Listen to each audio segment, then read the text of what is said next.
ಇನ್ನು ಪರಿಶುದ್ಧವಾದ ನಾಮಕ್ಕೆ ಸ್ತೋತ್ರ ವಂದನೆ ಸ್ವಾಮಿ. ಕರ್ತನೇ, ಈ ಸಮಯದಲ್ಲಿ ನಿಮ್ಮನ್ನು ಸ್ತುತಿಸ್ತೇವೆ, ಕೊಂಡಾಡುತ್ತೇವೆ, ಘನಪಡಿಸ್ತೇವೆ, ಮಹಿಮೆ ಪಡಿಸ್ತೇವೆ. ನಮ್ಮೆಲ್ಲರ ಜೀವಿತದಲ್ಲಿ ನೀವು ಮಾಡಿರುವ ಎಲ್ಲ ಉಪಕಾರಗಳಿಗಾಗಿ ನಿನಗೆ ಕೃತಜ್ಞತಾ ಸ್ತುತಿ ಸ್ತೋತ್ರಗಳು ಸಲ್ಲಿಸ್ತಾ ಇದ್ದೀವಿ ಕರ್ತನೆ.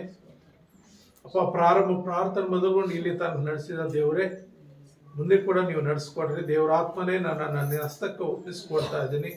ಪರಿಶುದ್ಧಾತ್ಮ ದೇವರೇ, ನೀವು ಮಾತನಾಡುವಾಗ ನಾವೆಲ್ಲರೂ ನಿನ್ನ ಮಾತುಗಳು ಆಲಿಸಿ ನಾವು ಕಲಿತು ಅಪ್ಪ ಈ ಲೋಕದಲ್ಲಿ ನಾವು ನಿನಗೆ ವಿಧೇಯರಾಗಿ ಜೀವಿಸುವಂತೆ ನೀವು ತಾನೇ ಸಹಾಯ ಮಾಡಿ ಆಶೀರ್ವದಿಸಿ. ವಾಕ್ಯ ಕೇಳುವುದೆಲ್ಲರೂ ಶ್ರದ್ಧಾ ಭಕ್ತಿಯಿಂದ ವಾಕ್ಯಗಳು ಕೇಳಿ ಕಲೀಲಿಕ್ಕಾಗುವಂತೆ, ಬಲ ಹೊಂದಲಿಕ್ಕಾಗುವಂತೆ ನೀನು ತಾನೇ ಸಹಾಯ ಮಾಡಿ ಕಾಪಾಡು. ಯೇಸುವಿನ ನಾಮದಲ್ಲಿ ಪ್ರಾರ್ಥಿಸುತ್ತೇನೆ ತಂದೆಯೇ, ದೇವರ ನಾಮ ಸ್ತೋತ್ರವಾಗಲಿ. ಒಂದು ವಾಕ್ಯ ಓದ್ಕೊಳ್ಳೋಣ. 22 ಸಮಯಲ 24ನೇ ಅಧ್ಯಾಯ 12ನೇ ವಚನ. 2 ಸಮಯಲ 24ನೇ ಅಧ್ಯಾಯ 12ನೇ ವಚನ ಓದ್ರಿ. 2 ಸಮಯಲ 24:12 ವಚನ ಏನ್ ಹೇಳುತ್ತೆ? ಯೆಹೋವನ ದರ್ಶನದಲ್ಲಿ ನೀನು ದಾವೀದನ ಹತ್ತಿರ ಹೋಗಿ ಅವನಿಗೆ, ನಾನು 3 ವಿಧವಾದ ಶಿಕ್ಷೆಗಳನ್ನು ನಿನ್ನ ಮುಂದೆ ಇಡುತ್ತೇನೆ, ಅವುಗಳಲ್ಲಿ ಯಾವುದನ್ನು ನಿನ್ನ ಮೇಲೆ ಬರಮಾಡಬೇಕೋ ಆರಿಸಿಕೋ ಎಂದು ಯೆಹೋವನ ಅನ್ನುತ್ತಾನೆ ಎಂಬುದಾಗಿ ಹೇಳು ಎಂದು ಆಜ್ಞಾಪಿಸಿದನು. ಆಮೇಲೆ ಅಲ್ಲಿ ನೋಡ್ರಿ, ಇವತ್ತಿನ ವಾಕ್ಯಾಂಶ ಆರಿಸಿಕೋ. ಇಲ್ಲಿ ದೇವರು ಕುರಿ ಮೇಯಿಸುವಂತ ದಾವೀದನನ್ನ ತೆಗೆದುಕೊಂಡು ಬಂದು ಅರಸನ ಸ್ಥಿತಿಯಲ್ಲಿ ಇಡ್ತಾನೆ. ಅರಸನಾಗಿ ಇಟ್ಟುವಾಗ ಆ ಇಸ್ರಾಯೇಲ್ ಜನಾಂಗವನ್ನೆಲ್ಲ ಆತನು ಒಂದು ರಾಜ್ಯವನ್ನಾಗಿ ಮಾಡಿ ಆಳ್ತಾ ಇರುವಂತ ಸಂದರ್ಭದಲ್ಲಿ ಆತನೇನು ಮಾಡ್ತಾನಂದ್ರೆ, ಈ ಯಹೂದ್ಯರು ಎಷ್ಟು ಜನ ಇದ್ದಾರೆ, ಇಸ್ರಾಯೇಲ್ ಎಷ್ಟು ಜನ ಇದ್ದಾರೆ, ಮತ್ತು ನನ್ನ ದೇಶದಲ್ಲಿ ನನ್ನ ರಾಜ್ಯದಲ್ಲಿ ಎಷ್ಟು ಜನರು ಇದ್ದಾರೆ ಅಂತೇಳಿ ಕಾನೇಶ್ ಕುಮಾರಿ ಅಂದ್ರೆ ಸೆನ್ಸಸ್, ಎಷ್ಟು ಕುಟುಂಬಗಳಿದೆ, ಎಷ್ಟು ಜನರಿದ್ದಾರೆ, ಯೌವನಸ್ಥರು ಎಷ್ಟು ಜನ ಇದ್ದಾರೆ, ವಯಸ್ಸಾದಂಥವ್ರು ಎಷ್ಟು ಜನ ಇದ್ದಾರೆ, ಸಣ್ಣ ಮಕ್ಕಳಿದ ಎಷ್ಟು ಜನ ಇದ್ದಾರೆ ಎಲ್ಲ ಲೆಕ್ಕಿಸು ಅಂತ ಹೇಳುವಾಗ ಆ ದಾವೀದನ ಸೇನಾಧಿಪತಿಯಾದಂಥ ಆ ವ್ಯಕ್ತಿ ಏನ್ ಮಾಡ್ತಾರಂದ್ರೆ, ಪ್ರೇರೆ ಅಯ್ಯ, ಈ ಒಂದು ಕಾರ್ಯ ನೀನು ಮಾಡಬೇಡ. ಈ ದೇಶದಲ್ಲಿ ಎಷ್ಟು ಜನ ಇದ್ರು ಆತನು ಪೋಷಿಸಲು ಶಕ್ತನು, ಆತನು ನೋಡ್ಕೊಳ್ಳಲಿಕ್ಕೆ ಶಕ್ತನು, ಆತನೇ ಎಲ್ಲವನ್ನು ಸೃಷ್ಟಿ ಮಾಡಿದ, ಆತನಿಗೆ ನಾವು ಬಿಟ್ಟುಬಿಡೋಣಂದ್ರೆ ಆ ಒಂದು ವಿಷಯದಲ್ಲಿ ದಾವೀದನು ಏನ್ ಮಾಡ್ತಾನಂದ್ರೆ, ಆ ಸೇನಾಧಿಪತಿ ಮಾತು ಕೇಳೋದಿಲ್ಲ. ಇಲ್ಲ, ನಾನು ಹೇಳ್ದಂಗೆ ನೀವು ಮಾಡ್ರಿ ಅಂತ ಹೇಳ್ತಾನೆ. ಹೋಗಿ ಎಲ್ಲ ಆ ದೇಶದಲ್ಲಿ ಎಷ್ಟು ಜನ ಇದ್ದಾರೋ ಎಲ್ಲ ಲೆಕ್ಕ ಹಾಕೊಂಡು ಬಂದು ಆತನಿಗೆ ಒಪ್ಪಿಸುವಾಗ ಆಮೇಲೆ ಆ ದಾವೀದನಿಗೆ ಏನೋ ಒಂಥರ ಅಂಜಿಕೆ ಆಗುತ್ತೆ, ಒಂದು ನಾಚಿಕೆ ಹುಟ್ಟುತ್ತೆ.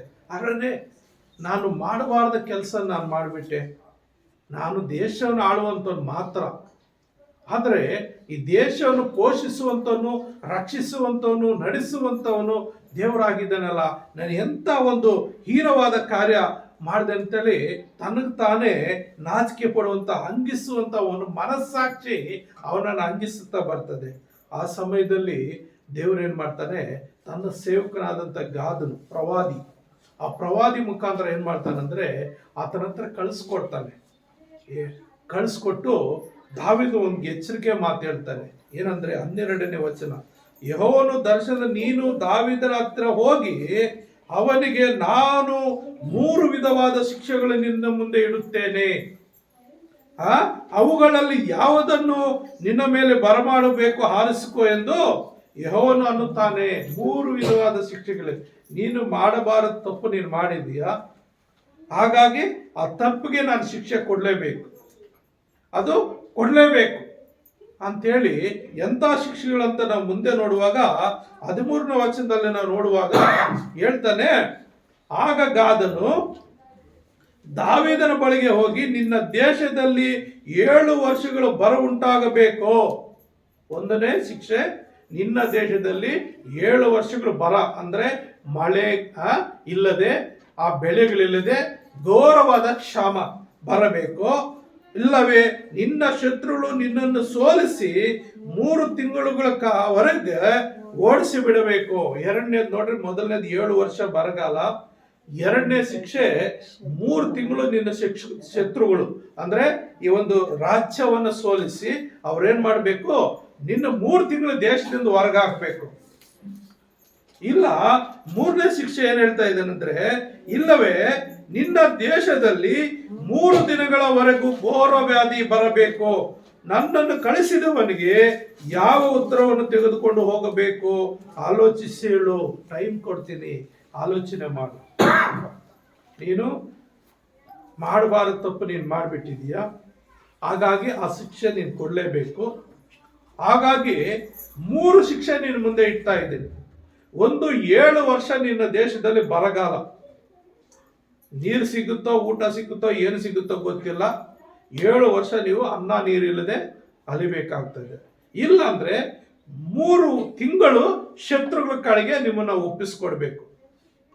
ಬೇರೆ ರಾಜ್ಯದ ಶತ್ರುಗಳು ಬಂದು ನಿಮ್ಮನ್ನ ಸಾಯಿಸಬಹುದು,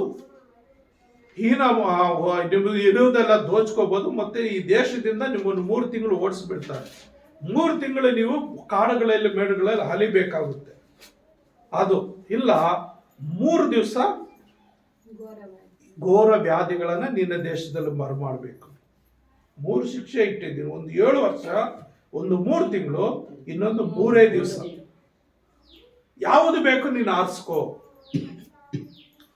ಅಂತ ಹೇಳುವಾಗ ದಾವೀದನು ಏನ್ ಮಾಡ್ತಾನೆ, 7 ವರ್ಷ ಬರಗಾಲ ಬೇಡ, 3 ತಿಂಗಳು ಶತ್ರುಗಳಿಂದ ದೂರ ಹೋಗೋದು ಬೇಡ. ಹಾಗಾಗಿ ನನ್ನ ದೇವರು ಸರ್ವಶಕ್ತನು, ನನ್ನ ದೇವರ ಕೈಗಳಿಗೆ ನಾನು ಬೀಳ್ತೀನಿ ಅಂತ ದೇವ್ರಿಗೆ ಒಪ್ಪಿಸ್ಕೊಡ್ತಾನೆ. ತನ್ನ ಪ್ರಜೆಗಳನ್ನ, ರಾಜ್ಯದ ಪ್ರಜೆಗಳನ್ನ ದೇವ್ರ ಕೈಗೆ ಬೀಳ್ತೀನಿ ಅಂತ. ಯಾಕಂದ್ರೆ 14ನೇ ವಚನ ಹೇಳ್ತದೆ, ಅದಕ್ಕೆ ದಾವೀದನು, ನಾನು ಬಲು ಇಕ್ಕಟ್ಟಿನಲ್ಲಿರುತ್ತೇನೆ, ಯೆಹೋವನ ಕೈಯಲ್ಲಿ ಬೀಳುತ್ತೇನೆ, ಆತನ ಕೃಪಾಪೂರ್ಣನು ಮನುಷ್ಯರ ಕೈಯಲ್ಲಿ ಬೀಳಲನು ಎಂದು ಹೇಳಿದನು. ಆತನ ಕೃಪಾಪೂರ್ಣನು, ಮನುಷ್ಯರ ಕೈಗೆ ನಾನು ಬೀಳಲ್ಲ ಅಂತೇಳಿ ನಾನು ದೇವ್ರಿಗೆ ಮೇಲೆ ನನ್ನ ಭಾರ ಹಾಕ್ಬಿಡ್ತೀನಿ ಅಂತ, ದೇವ್ರಿಗೆ ಒಪ್ಪಿಸ್ತೀನಿ ಅಂತ ಹೇಳುವಾಗ, ಆಗ ದೇವ್ರು ಏನ್ ಮಾಡ್ತಾನಂದ್ರೆ ತನ್ನ ದೂತನನ್ನ ಕಳಿಸ್ಕೊಟ್ಟು ಆ ಯುದ್ಧ ಆ 3 ದಿವಸಗಳು ಆ ಒಂದು ಆ ದೇಶದ ಮೇಲೆ ತನ್ನ ದೂತನನ್ನು ಕಳಿಸ್ತಾನೆ. ಆ ದೂತನನ್ನು ಕಳಿಸುವಾಗ ಆ ದೂತನ ಏನ್ ಮಾಡ್ತಾನೆ, ಆ ಇಸ್ರಾಯೇಲ್ 70,000 ಜನರು ಸಾಯ್ತಾರಂತೆ ಒಂದೇ ದಿವಸದಲ್ಲಿ. ಯಾಗ ಯೆಹೋವನು ಇಸ್ರಾಯೇಲ್ ಮೇಲೆ ವ್ಯಾಧಿಯನ್ನು ಬರಮಾಡಿದನು. ವ್ಯಾಧಿ ಎಂಬ ದೂತನ ಬರಮಾಡ್ತಾನೆ. ಒಂದೇ ದಿವಸದಲ್ಲಿ 70,000 ಜನ ಸತ್ತು ಹೋಗ್ತಾರೆ ಆ ರೋಗಕ್ಕೆ ತುತ್ತಾಗಿ. ಆಮೇಲೆ ಇನ್ನು ದೂತನ ಏನ್ ಮಾಡ್ತಾನೆ, ದೇವದೂತನು ಯೆರೂಸಲೇಮನ್ನು ಸಂಹಾರ ಮಾಡೋದಕ್ಕಾಗಿ ಕೈ ಚಾಚ್ತಾನಂತೆ. ದೇವರ ಹತ್ರ 3 ದೂತರಿದ್ದಾರೆ. ಒಬ್ಬನು ದೇವರನ್ನು ಆರಾಧಿಸುವಂತ ದೂತನು, ಪ್ರಧಾನ ದೂತನು. ಎರಡನೇವನು ಗಬ್ರಿಯಲ ದೂತನು, ಅಂದ್ರೆ ಶುಭ ಸಮಾಚಾರ ತರುವಂತವನು. 3ನೇ ದೂತನು ದೇವರ ಪರವಾಗಿ ಯುದ್ಧ ಮಾಡುವಂತ ದೂತನು. ಒಂದು ದಿವಸ ವ್ಯಾಧಿ ಬರಮಾಡಿದಕ್ಕೆ 70,000 ಜನ ಸತ್ತೋಗಿದ್ದಾರೆ. 2ನೇ ದಿವಸ ದೇವರು ದೂತನು ನಿಂತುಕೊಂಡಿದ್ದಾನೆ ಧೈರ್ಯವಾಗಿ ಯೆರೂಸಲೇಮಿನ ಮೇಲೆ ಕೈ ಚಾಚುವುದಕ್ಕಾಗಿ. ಆಗ ದೇವರು ಕನಿಕರ ಸಂಪನ್ನನು, ಆತನ ಪ್ರೀತಿ ಸಂಪನ್ನನು. ಅದಕ್ಕೆ ಆತನ ಏನ್ ಹೇಳ್ತಾರೆ, ಕೃಪಾಪೂರ್ಣನು ಆತನು. ನಾನು ಮನುಷ್ಯರ ಕೈ ಬೀಳಲ್ಲ, ಆತನ ಕೈ ಮೇಲೆ ಬೀಳ್ತೀನಿ ಅಂತ ಹೇಳುವಾಗ ಏನಾಗುತ್ತೆ, ಆ ದೂತನ ಕೈ ಚಾಚುವಾಗ ಯೆಹೋವನು ಏನ್ ಹೇಳ್ತಾನೆ, ಆ ಕೇಡಿನ ವಿಷಯದಲ್ಲಿ ಪಶ್ಚಾತ್ತಾಪದ ಸಂಹಾರಕ ದೂತನಿಗೆ ಈಗ ಸಾಕು, ನಿನ್ನ ಕೈಯನ್ನು ಹಿಂದೆಗೆ ಎಂದು ಹೇಳ್ತಾನೆ. ನಿನ್ನ ಕೈ ಚಾಚಿದೆಯಲ್ಲ, ಸಾಕು. 70,000 ಸತ್ತಿದ್ದಕ್ಕೆ ಆ ದೇಶ ನರಳ್ತಾ ಇದೆ, ಇದು ಸಾಕು, ನಿಲ್ಸು, ನಿನ್ ಕೈ ಹಿಂದಕ್ಕೆ ತೆಗಿ ಅಂತ ದೇವರೇ ಪಶ್ಚಾತ್ತಾಪಟ್ಟು ಆ ಜನರ ಸಾವನ್ನು ನೋಡಿ ಕೈ ಹಿಂದಕ್ಕೆ ತೆಗಿತಾನೆ. ಆ ಸಮಯದಲ್ಲಿ ಪ್ರೇರೆ ದಾವೀದನು ಏನ್ ಮಾಡ್ತಾನಂದ್ರೆ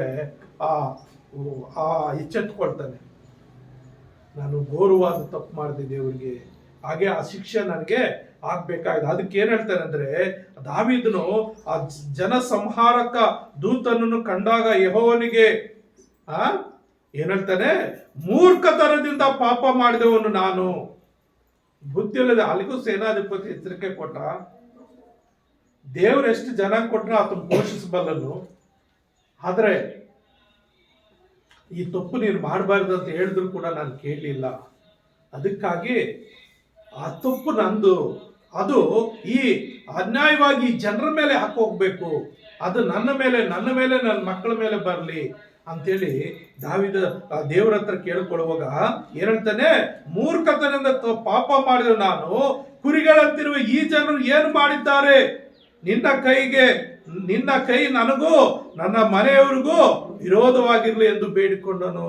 ಅಂದ್ರೆ ಈ ಪ್ರಜೆಗಳು ಬೇಡ ಸ್ವಾಮಿ, ಒಂದು ವೇಳೆ ನನ್ನ ತಪ್ಪಿಗೆ ನಾನು ಶಿಕ್ಷೆ ಅನುಭವಿಸ್ತೀನಿ, ನನ್ನ ಮೇಲೆ, ನನ್ನ ಮಕ್ಕಳ ಮೇಲೆ, ನನ್ನ ಕುಟುಂಬದ ಮೇಲೆ ಆ ಪಾಪವನ್ನು, ಆ ಶಿಕ್ಷೆ ನನಗೆ ಕೊಡು, ನಾನು ಪಾಪ ಮಾಡಿರೋದು ಆ ಶಿಕ್ಷೆ ನನಗೆ ಕೊಡು ಅಂತ ಬೇಡ್ಕೊಳ್ಳುವಾಗ ಪ್ರಿಯರೇ, ದೇವ್ರ ಪಶ್ಚಾತ್ತಾಪ ಪಟ್ಟು ಅದನ್ನೇನು ಮಾಡ್ತಾನೆ, ಕ್ಷಮಿಸಿ ಬಿಟ್ಟು ಬಿಡ್ತಾನೆ. ಹಾಗಾಗಿ ಪ್ರಿಯ ನನ್ನ ಸಹೋದರರೇ, ಆ ಒಂದು ಕಾರ್ಯವನ್ನು ತಿಳ್ಕೊ, ಏನಂತ ಕರ್ತನು ನುಡಿತಾ ಇದ್ದೇನೆ. ಹಲವು ಕಾರ್ಯಗಳು ನಮ್ಮ ಮುಂದೆ ಇರಬಹುದು, ಅಂದ್ರೆ ಅನೇಕ ವಿಷಯಗಳು ನಮ್ಮ ಮುಂದೆ ಇದೆ, ಅನೇಕ ಸಮಸ್ಯೆಗಳು ನಮ್ಮ ಮುಂದೆ ಇರಬಹುದು. ಆದ್ರೆ ದೇವ್ರು ನುಡಿತಾ ಇದ್ದಾನೆ ಏನಂತ, ಹೋರಾಟಗಳು, ಪ್ರಿಯ ನನ್ನ ಸಹೋದರ, ಅನೇಕ ಹಲವು ಸಮಸ್ಯೆಗಳು, ಹೋರಾಟಗಳು ಬಲೆಯನ್ನು ಬೀಸಬಹುದು. ಅಂದ್ರೆ ಒಂದೊಂದು ಸಾರಿ ಒಂದು ಕುಟುಂಬದ ಮೇಲೆ ಸೈತಾನು ಇಲ್ಲ ಕಷ್ಟಗಳೆಂಬ ಬಲೆ ಬಂದ್ಬಿಡ್ತದೆ. ಒಂದು ಹೋದ್ರೆ ಮತ್ತೊಂದು ಸ್ಟಾರ್ಟ್ ಆಗಿರುತ್ತೆ. ಏನೋ ಒಂದು ಸಮಸ್ಯೆ ಬಂದಿದೆ, ಅದರಿಂದ ತಪ್ಪಿಸ್ಕೊಂಡ್ರೆ ಇನ್ನೊಂದ್ ಕಡೆ ಮಕ್ಕಳಿಗೋ ಏನಾಗೋದು, ಇಲ್ಲ ಹೆಂಡತಿಗೆ ಏನಾಗೋದು, ಇಲ್ಲ ತಂದೆ ತಾಯಿಗೆ ಏನಾಗೋದು, ಇಲ್ಲ ಮಾಡುವಂತ ಕೆಲಸಗಾರರು. ಬೆಳಿಗ್ಗೆ ಒಬ್ಬ ಸಹೋದರನು ಪ್ರಾರ್ಥನೆಗೆ ಸಿದ್ದಾಗ ಆಚೆ ಬರಬೇಕಾದ್ರೆ ಬೆಳಗಾವಿಯಿಂದ ಪ್ರಾರ್ಥನೆ ಫೋನ್ ಮಾಡಿ ತೆಗೆದು ವಿಚಾರಿಸುವಾಗ, ಅಯ್ಯ ನಾನೇನೋ ಒಂದು ಸಣ್ಣ ಡೈರಿ ಇಟ್ಕೊಂಡು ಹಾಲಿನ ವ್ಯಾಪಾರ ಮಾಡ್ತಾ ಇದ್ದೆ, ವ್ಯಾಪಾರ ಚೆನ್ನಾಗಿ ನಡೀತಾ ಇತ್ತು. ಆದರೆ ಈಗ ನನಗೆ ವಿರೋಧಿಗಳು 3-4 ಡೈರಿಗಳು ನಮ್ಮೂರಲ್ಲಿ ಸ್ಟಾರ್ಟ್ ಮಾಡಿಬಿಟ್ಟಿದ್ದಾರೆ, ನನಗೆ ಹಾಲು ಹಾಕೋರೆಲ್ಲ ನಿಂತೋಗ್ಬಿಟ್ಟಿದ್ದಾರೆ, ನನ್ನ ಹೊಟ್ಟೆ ಮೇಲೆ ಹೊಡೆದು ಬಿಟ್ರು, ನನಗೆ ವ್ಯಾಪಾರ ಇಲ್ಲಯ್ಯ, ಜೀವನಕ್ಕೆ ಕಷ್ಟ ಆಗ್ತಾ ಇದೆ, ಪ್ರೇಯರ್ ಮಾಡಿ. ಅಂದ್ರೆ ಆತನು ಎಷ್ಟೋ ಸಮಸ್ಯೆಗಳು ನನಗೆ ಹೇಳ್ಕೊಂಡು ಪ್ರಾರ್ಥನೆ ಮಾಡಿ ಎಲ್ಲ ಸಕ್ಸಸ್ ಆಗ್ತಾ ಇದೆ. ಈಗ ಹೆಂಡತಿ ಬೇರೆ ಹೆರಿಗೆಗೆ ಹೋಗಿದ್ದಾಳೆ, ಆತನು ಮನೆಯಲ್ಲಿ ಹೆರಿಗೆ ಸಮಯ ಬಂದಾಗ ಹಾಸ್ಪಿಟಲ್ ಖರ್ಚುಗಳು ಎಷ್ಟೋ ಇದೆ, ಆದರೆ ಹಂಗ ವ್ಯಾಪಾರ ನಿಂತೋಗಿದೆ. ಹೀಗೆ ಒಂದೊಂದು ಸಾರಿ ಒಂದೊಂದು ವಿಧದಲ್ಲಿ ಕುಟುಂಬಗಳಲ್ಲಿ ಅನೇಕ ಸಮಸ್ಯೆಗಳು ಬರ್ಬೋದು. ಆ ಸಮಸ್ಯೆಗಳು ಬಂದ್ರೆ ನಾವು ಭಯ ಪಡೋ ಅವಶ್ಯಕತೆ ಇಲ್ಲ. ನಾವೇನ್ ಮಾಡಬೇಕು, ದೇವರನ್ನ ಆರಿಸ್ಕೊಳ್ಬೇಕು. ಯಾರು ದೇವರನ್ನ ಆರಿಸ್ಕೊಳ್ತಾರೋ ದೇವರು ಅವ್ರ ಪರವಾಗಿ ನಿಲ್ತಾನೆ ನೋಡ್ರಿ. ಅದಕ್ಕೆ ದಾವೀದನು ಏನ್ ಮಾಡ್ತಾನೆ, ನಾನು ದೇವ್ರ ಕೈಗೆ ಬಿಡ್ತೀನಿ, ದೇವ್ರ ಕೈಯಲ್ಲಿ ಬಿಡ್ತೇನೆ, ಅದು ಕೃಪಾಪೂರ್ಣನು. ಒಂದು ವೇಳೆ ಶಿಕ್ಷೆ ಕೊಟ್ಟರು ಆತನ ಕೊಟ್ಟು ಬಿಡ್ಲಿ, ಮತ್ತೆ ಆ ಶಿಕ್ಷೆನ ತಪ್ಪಿಸಿ ಮತ್ತೆ ಒಳ್ಳೆ ಮಾರ್ಗ, ನಾನು ಬಿದ್ದೋಗಿದ್ರು ಎಬ್ಬಿಸುವಂತ ಶಕ್ತಿ ದೇವ್ರಿಗಿದೆ ಅಂತೇಳಿ ತಾನು ಮಾಡಿದ ತಪ್ಪನ್ನ ತನ್ನ ಮೇಲೆ, ತನ್ನ ಕುಟುಂಬದ ಮೇಲೆ ಹೊತ್ಕೊಳ್ತಾ ಇದ್ದಾನೆ. ಅದಕ್ಕೆ ದೇವ್ರೇನ್ ಮಾಡ್ದ, ಆತನ ಬಿಡಿಸಿಬಿಟ್ಟ. ಪ್ರಿಯ ನನ್ನ ಸಹೋದರರೇ, ಹಾಗಾಗಿ ಏನು ಮಾಡಿ, ದೇವರು ಸರ್ವಶಕ್ತನು, ಪ್ರತಿಯೊಬ್ಬರಿಗೂ ನನ್ನನ್ನು ಸೇರಿಸಿ ಎಲ್ಲರೂ ಭೂಮಿ ಮೇಲೆ ಎಲ್ಲರಿಗೂ ತಪ್ಪು ಮಾಡಿದಾಗ ಆತನ ಶಿಕ್ಷೆ ಕೊಡ್ತಾನೆ. ಆದ್ರೆ ನೋಡಿ 3 ಅವಕಾಶ ಕೊಟ್ಟಿದ್ದಾನೆ. 7 ವರ್ಷ ಶಿಕ್ಷೆ ಬೇಕಾ, 3 ತಿಂಗಳು ಶಿಕ್ಷೆ ಬೇಕಾ, 3 ದಿವಸ ಶಿಕ್ಷೆ ಬೇಕಾ, ಯಾವ್ದು ಬೇಕು ನೀನೇ ಆರಿಸ್ಕೋ, ನಿನ್ಗೆ ಯಾವ್ದು ಬೇಕಾದ್ರೆ ನೀನೇ ಆರಿಸ್ಕೋ ಅಂತ ಹೇಳುವಾಗ ಆತನು, ನನ್ನ ದೇವ್ರ ಕೃಪಾಪರು ನಿನ್ ಕೈಯಲ್ಲೇ ಬೀಳ್ತೀನಪ್ಪ, ನೀನು ಒಡೆಯಕ್ಕೂ ಸರಿ, ಮತ್ತೆ ಸುಧಾರಿಸಕ್ಕೂ ಸರಿ, ಮೇಲೆ ಕೆತ್ತಕ್ಕೂ ನೀನ್ ಸರಿ, ಅದರ ಶತ್ರುಗಳ ಕೈಗೆ ನಾನು ಬಿದ್ದರೆ ನಾನು ಮೇಲೆ ಹೇಳಕ್ಕಾಗೋದಿಲ್ಲ. ಹಾಗಾಗಿ ಎಲಿಯನೋ ಒಂದು ಪ್ರಶ್ನೆ ಮಾಡ್ತಾ ಇದ್ದಾನೆ. ಏನ್ ಪ್ರಶ್ನೆ ಅಂದ್ರೆ, 1 ವರ್ಷಗಳಲ್ಲಿ ನಾವು ನೋಡುವಾಗ 18ನೇ ಅಧ್ಯಾಯ 1 ವರ್ಷಗಳು 18ನೇ ಅಧ್ಯಾಯ 21ನೇ ವಚನ ಏನ್ ಹೇಳ್ತದೆ,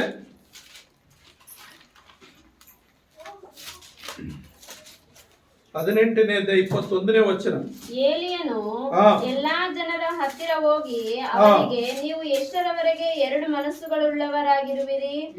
ಯೆಹೋವನು ದೇವರಾಗಿದ್ದಾರೆ, ಆತನನ್ನೇ ಹಿಂಬಾಲಿಸಿರಿ, ಬಾಳನು ದೇವರಾಗಿದ್ದರೆ ಅವನನ್ನೇ ಹಿಂಬಾಲಿಸಿರಿ ಎಂದು ಹೇಳಿದನು.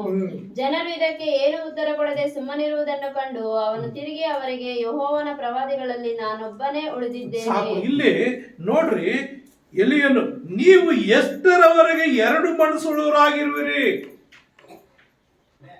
ಬಾಳನ ದೇವರ, ಆತನ್ನೇ ಆರಿಸ್ಕೊಳ್ರಿ. ಇಲ್ಲ ಯೆಹೋವ ದೇವರ, ಆತನ್ನೇ ಆರಿಸ್ಕೊಳ್ರಿ. ಅನೇಕ ಸಾರಿ ಏನಾಗ್ತದಂದ್ರೆ ಪ್ರೇರೆ, ಈ ಭಾನುವಾರ ಇದು ಪುನರುತ್ಥಾನ ದಿನ, ಇದು ದೇವರ ದಿನ. ಈ ದಿನವನ್ನು ನಾವೇನ್ ಮಾಡ್ಬೇಕು? ದೇವರಿಗೆ ಕೊಡಬೇಕು. ಒಬ್ಬರು ಫೋನ್ ಮಾಡುವಾಗ ಅವರು ಹೇಳ್ತಾ ಇದ್ರು, ಅಯ್ಯ ಏನು ನಾಮಕರಣ ಇದೆ, ಅವ್ರು ಫೋನ್ ಮೇಲೆ ಫೋನ್ ಮಾಡ್ತಾ ಇದ್ದಾರೆ, ಅಲ್ಲಿ ಹೋಗಿ ಬರ್ತೀವಿ. ಇನ್ನೊಬ್ರು ಅವರೇ ಫೋನ್ ಮಾಡಿ, ಅಯ್ಯ ನಾನು ಡೈರಿಯಲ್ಲಿ ಓಟ್ ಹಾಕ್ಬೇಕು, ಓಟ್ ಹಾಕಿ ಬರ್ತೀನಿ, ನನಗೆ ದ್ರಾಕ್ಷಾರಸ ಇದು ಹಾಗೆ ಇಟ್ಟಿರಿ, ಕರ್ತನ ಮೇಲೆ ನನ್ನ ಪಾಲು ತಗೋಬೇಕು. ಪ್ರಿಯರೇ, ಅವ್ರಿಗೆ ಹಾಲ್ ಡೈರಿ ಓಟೆ ದೇವರು, ಇನ್ನೊಬ್ಬರಿಗೆ ನಾಮಕರಣನೇ ದೇವರು. ನಮಗೆ ಯಾವ ದೇವರು? ನಿಜವಾದ ದೇವರು ನಾವು ಆರಾಧಿಸಕ್ಕೆ ಬಂದಿದ್ದೀವಿ. ಅದಕ್ಕೆ ಅವರವರ ಕೆಲಸಗಳು, ದೇವರ ದಿನವನ್ನು ಬಿಟ್ಟು, ದೇವರ ಸಮಯವನ್ನು ಬಿಟ್ಟು ನೀನು ಬೇರೆ ಕೆಲಸ ಮಾಡಿದ್ರೆ ಅದೇ ನಿನಗೆ ದೇವರು. ಹಲ್ಲೆಲೂಯಾ. ನೀನು ದೇವರ ಸಮಯನ ಕದ್ದು, ದೇವರ ದಿನವನ್ನು ಕದ್ದು ನೀನು ಬೇರೆ ಕೆಲ ಸಮಯ, ಈ ದೇವರ ಸಮಯನ ಬೇರೆಯವ್ರಿಗೆ ಕೊಟ್ರೆ, ಬೇರೆ ವಿಷಯಗಳಿಗಾಗಿ ನೀನು ವೆಚ್ಚ ಮಾಡಿದ್ರೆ ಅದೇ ನಿನಗೆ ದೇವರು. ಕೆಲವರು ಚರ್ಚ್ಗೆ ಹೋಗೋಣ, ಇಲ್ಲ ನಾನು ಪೇಟೆಗೆ ಹೋಗ್ಬೇಕು, ಬೇರೆ ಕೆಲಸ ಇದೆ, ಏನೋ ಬಟ್ಟೆ ತರಬೇಕು, ಬಟ್ಟೆ ತಗೊಳ್ಳೋದೇ ನೀನು ದೇವರು. ನೀನು ದೇವರ ದಿನವನ್ನು ದೇವರಿಗಾಗಿ ಕೊಡದೆ ಹೋದ್ರೆ ನೀನು ಏನು ಕೆಲಸ ಮಾಡಿದ್ರೆ ಅದೇ ನಿನ್ ದೇವರು. ಅಲ್ಲಿಗೆ ನಿಜವಾದ ದೇವರು ನಿನ್ ಬೇಡ ಅಂತ ಲೆಕ್ಕ. ನಿಜವಾದ ದೇವರು ನಿನ್ ಬೇಡ ಅಂತ ಅದು ಹೇಳ್ತಾ ಇದ್ದಾನೆ. ಏನಂತ? ನಾನೊಬ್ಬರೇ ಉಳ್ಕೊಂಡಿದ್ದೀನಿ ನಿಜವಾದ ದೇವರ ಪಕ್ಷವಾಗಿ. ಏನಂದ್ರೆ ಈತನು ಒಂದು ಸಾರಿ ಪ್ರಾರ್ಥನೆ ಮಾಡ್ತಾನೆ. ಏನಂತ? ದೇವರ ಈ ದೇಶದ ಮೇಲೆ ಮಳೆ ಸುರಿಬಾರ್ದು, ಕಾರಣ ಇವರೆಲ್ಲ ವಿರುದ್ಧವಾಗಿ ಪಾಪ ಮಾಡ್ತಾ ಇದ್ದಾರೆ, ವಿರುದ್ಧವಾಗಿ ಜೀವಿಸ್ತಾ ಇದ್ದಾರೆ, ತಮ್ಗೆ ಇಷ್ಟ ಬಂದ ರೀತಿಯಲ್ಲಿ ಜೀವಿಸ್ತಾ ಇದ್ದಾರೆ. ಕನಿಷ್ಠ ಸಬ್ಬತ್ ದಿನದಲ್ಲಿ ಬಂದು ನೀನು ಆರಾಧನೆ ಮಾಡ್ತಾ ಇಲ್ಲ, ಸಬ್ಬತ್ ದಿನದಲ್ಲಿ ವ್ಯಾಪಾರಗಳು ಅದು ಇದು ಎಲ್ಲ ಮಾಡ್ತಾ ಇದ್ದಾರೆ. ಇವ್ರಿಗೆ ಒಂದು ಶಿಕ್ಷೆ ಕೊಡುವಂತ ಪ್ರಾರ್ಥನೆ ಮಾಡುವಾಗ 3.5 ವರ್ಷ ಕಾಲ ಮಳೆ ಬರೋದಿಲ್ಲ, 3.5 ವರ್ಷ ಕಾಲ ಬರೋದಿಲ್ಲ. ಆಗ ಈ ಪ್ರವಾದಿನ ಹುಡುಕ್ತಾರೆ. ಏನು ಹುಡುಕಿದ್ರು ಆ ಪ್ರವಾದಿನ ದೇವರು ಎಲ್ಲೋ ತಗೊಂಡೋಗಿ ಒಂದು ಕಾಡಲ್ಲಿ ಒಂದು 6 ತಿಂಗಳು ಮಾಡಿರ್ತಾನೆ, ಆಮೇಲೆ ಒಂದು ವಿಧವೆ ಮನೆಯಲ್ಲಿ 3 ವರ್ಷ ಮಾಡಿರ್ತಾನೆ. ಆತನ ಪೋಷಿಸ್ತಾರೆ. 3.5 ವರ್ಷ ಆದ್ಮೇಲೆ ದೇವರ ಆಜ್ಞೆ ಕೊಡ್ತಾನೆ, ಹೋಗು ಅವ್ರಿಗೆ ಕಾಣಿಸ್ಕೊ ನೀನು ಅಂತ. ಅಯ್ಯ ನಾನು ಶಾಪ ಕೊಟ್ಟಿದ್ದೀನಿ ಆ ದೇಶದ ಮೇಲೆ, ಅವ್ರನ್ನ ನನ್ನ ಸಾಯಿಸಕ್ ಕೊಡುತ್ತೆ, ನೀನು ಹೋಗು, ನೀನು ನಾನು ಹೇಳ್ದಂಗೆ ಅಂತೇಳಿ ಬರ್ತಾನೆ. ಅಲ್ಲಿನ ಜನರಿಗೆ ಕಾಣಿಸ್ಕೊಳ್ತಾನೆ. ಅವಾಗೊಂದು ಅವ್ರನ್ನೆಲ್ಲ ಕೂಡಿಸಿ, ರಾಜನ್ನ ಆ ಪ್ರಜೆಗಳನ್ನೆಲ್ಲ ಕೂಡಿಸಿ, ನಿಜವಾದ ದೇವರು ಯಾರು ನೀವೇ ಆರಿಸ್ಕೊಂಡ್ರಿ? ಆ ಒಂದು ಪ್ರದೇಶದಲ್ಲಿ ಬಹಳ ಎಂಬ ಒಬ್ಬ ದೇವರು ಇರ್ತಾನೆ. ಆ ದೇವರ ಆರಾಧಕರವರು. ಅದೇ ದೇಶದಲ್ಲಿ ಪ್ರಜೆಗಳು ಇರ್ತಾರೆ, ದೇವರ ಮಕ್ಕಳು ಇರ್ತಾರೆ. ದೇವರ ಮಕ್ಕಳನ್ನೆಲ್ಲ ಹಿಂಸೆ ಕೊಟ್ಟು ಸಾಯಿಸಿಬಿಟ್ಟಿರ್ತಾರೆ. ಮತ್ತು ಆ ದೇವರ ಪೂಜಾರಿಗಳು ಅಂದ್ರೆ ಸೇವಕರು 405 ಮಂದಿ, ಒಂದು ಬಾಳನ್ ದೇವರ ಪೂಜಾರಿಗಳಿರ್ತಾರೆ, ಮತ್ತು ಆಶೇರ ದೇವತೆ ಎಂಬ ಪೂಜಾರಿಗಳು 400 ಜನ ಇರ್ತಾರೆ. 850 ಜನ ಅಲ್ಲಿ ಪ್ರವಾದಿಗಳಿದ್ದಾರೆ, ಅವರ ದೇವರುಗಳು ಪೂಜೆ ಮಾಡುವಂಥವ್ರು. ಆದರೆ ಇಲ್ಲಿ ಎಲೀಯನೊಬ್ಬನೇ ಇದ್ದಾರೆ. ಅವರು ಎಷ್ಟು ಏನೇನೋ ಮಾಡ್ತಾರೆ, ಏನು ಮಾಡಿದ್ರು ನಡೆಯಲ್ಲ. ಆಗ ಅವ್ರ ಹತ್ರ ಬಂದು ಚಾಲೆಂಜ್ ಮಾಡ್ತಾ ಇದ್ದಾರೆ. ಇಸ್ರಾಯೇಲ್ ಪ್ರಜೆಗಳೆಲ್ಲನು ನಿಜವಾದ ದೇವರನ್ನ, ಆ ಐಗುಪ್ತ ದೇಶದಿಂದ ಕರ್ಕೊಂಡು ಬಂದಂತ ದೇವರನ್ನ ಬಿಟ್ಟುಬಿಟ್ರು.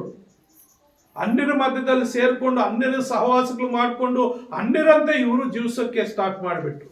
ಯಾಕಂದ್ರೆ ವಾರ ವಾರ ಹಬ್ಬ ಬರ್ತದೆ, ತಿಂಗಳಿಗೆ ಹಬ್ಬ ಬರ್ತದೆ, ಹುಣ್ಣಿಮೆಗೆ ಹಬ್ಬ ಬರ್ತದೆ, ಅಮಾಸೆಗೆ ಹಬ್ಬ ಬರ್ತದೆ, ಯಾವಾಗಲೂ ಸಡಗರ ಸಂತೋಷ, ಹಬ್ಬಗಳು.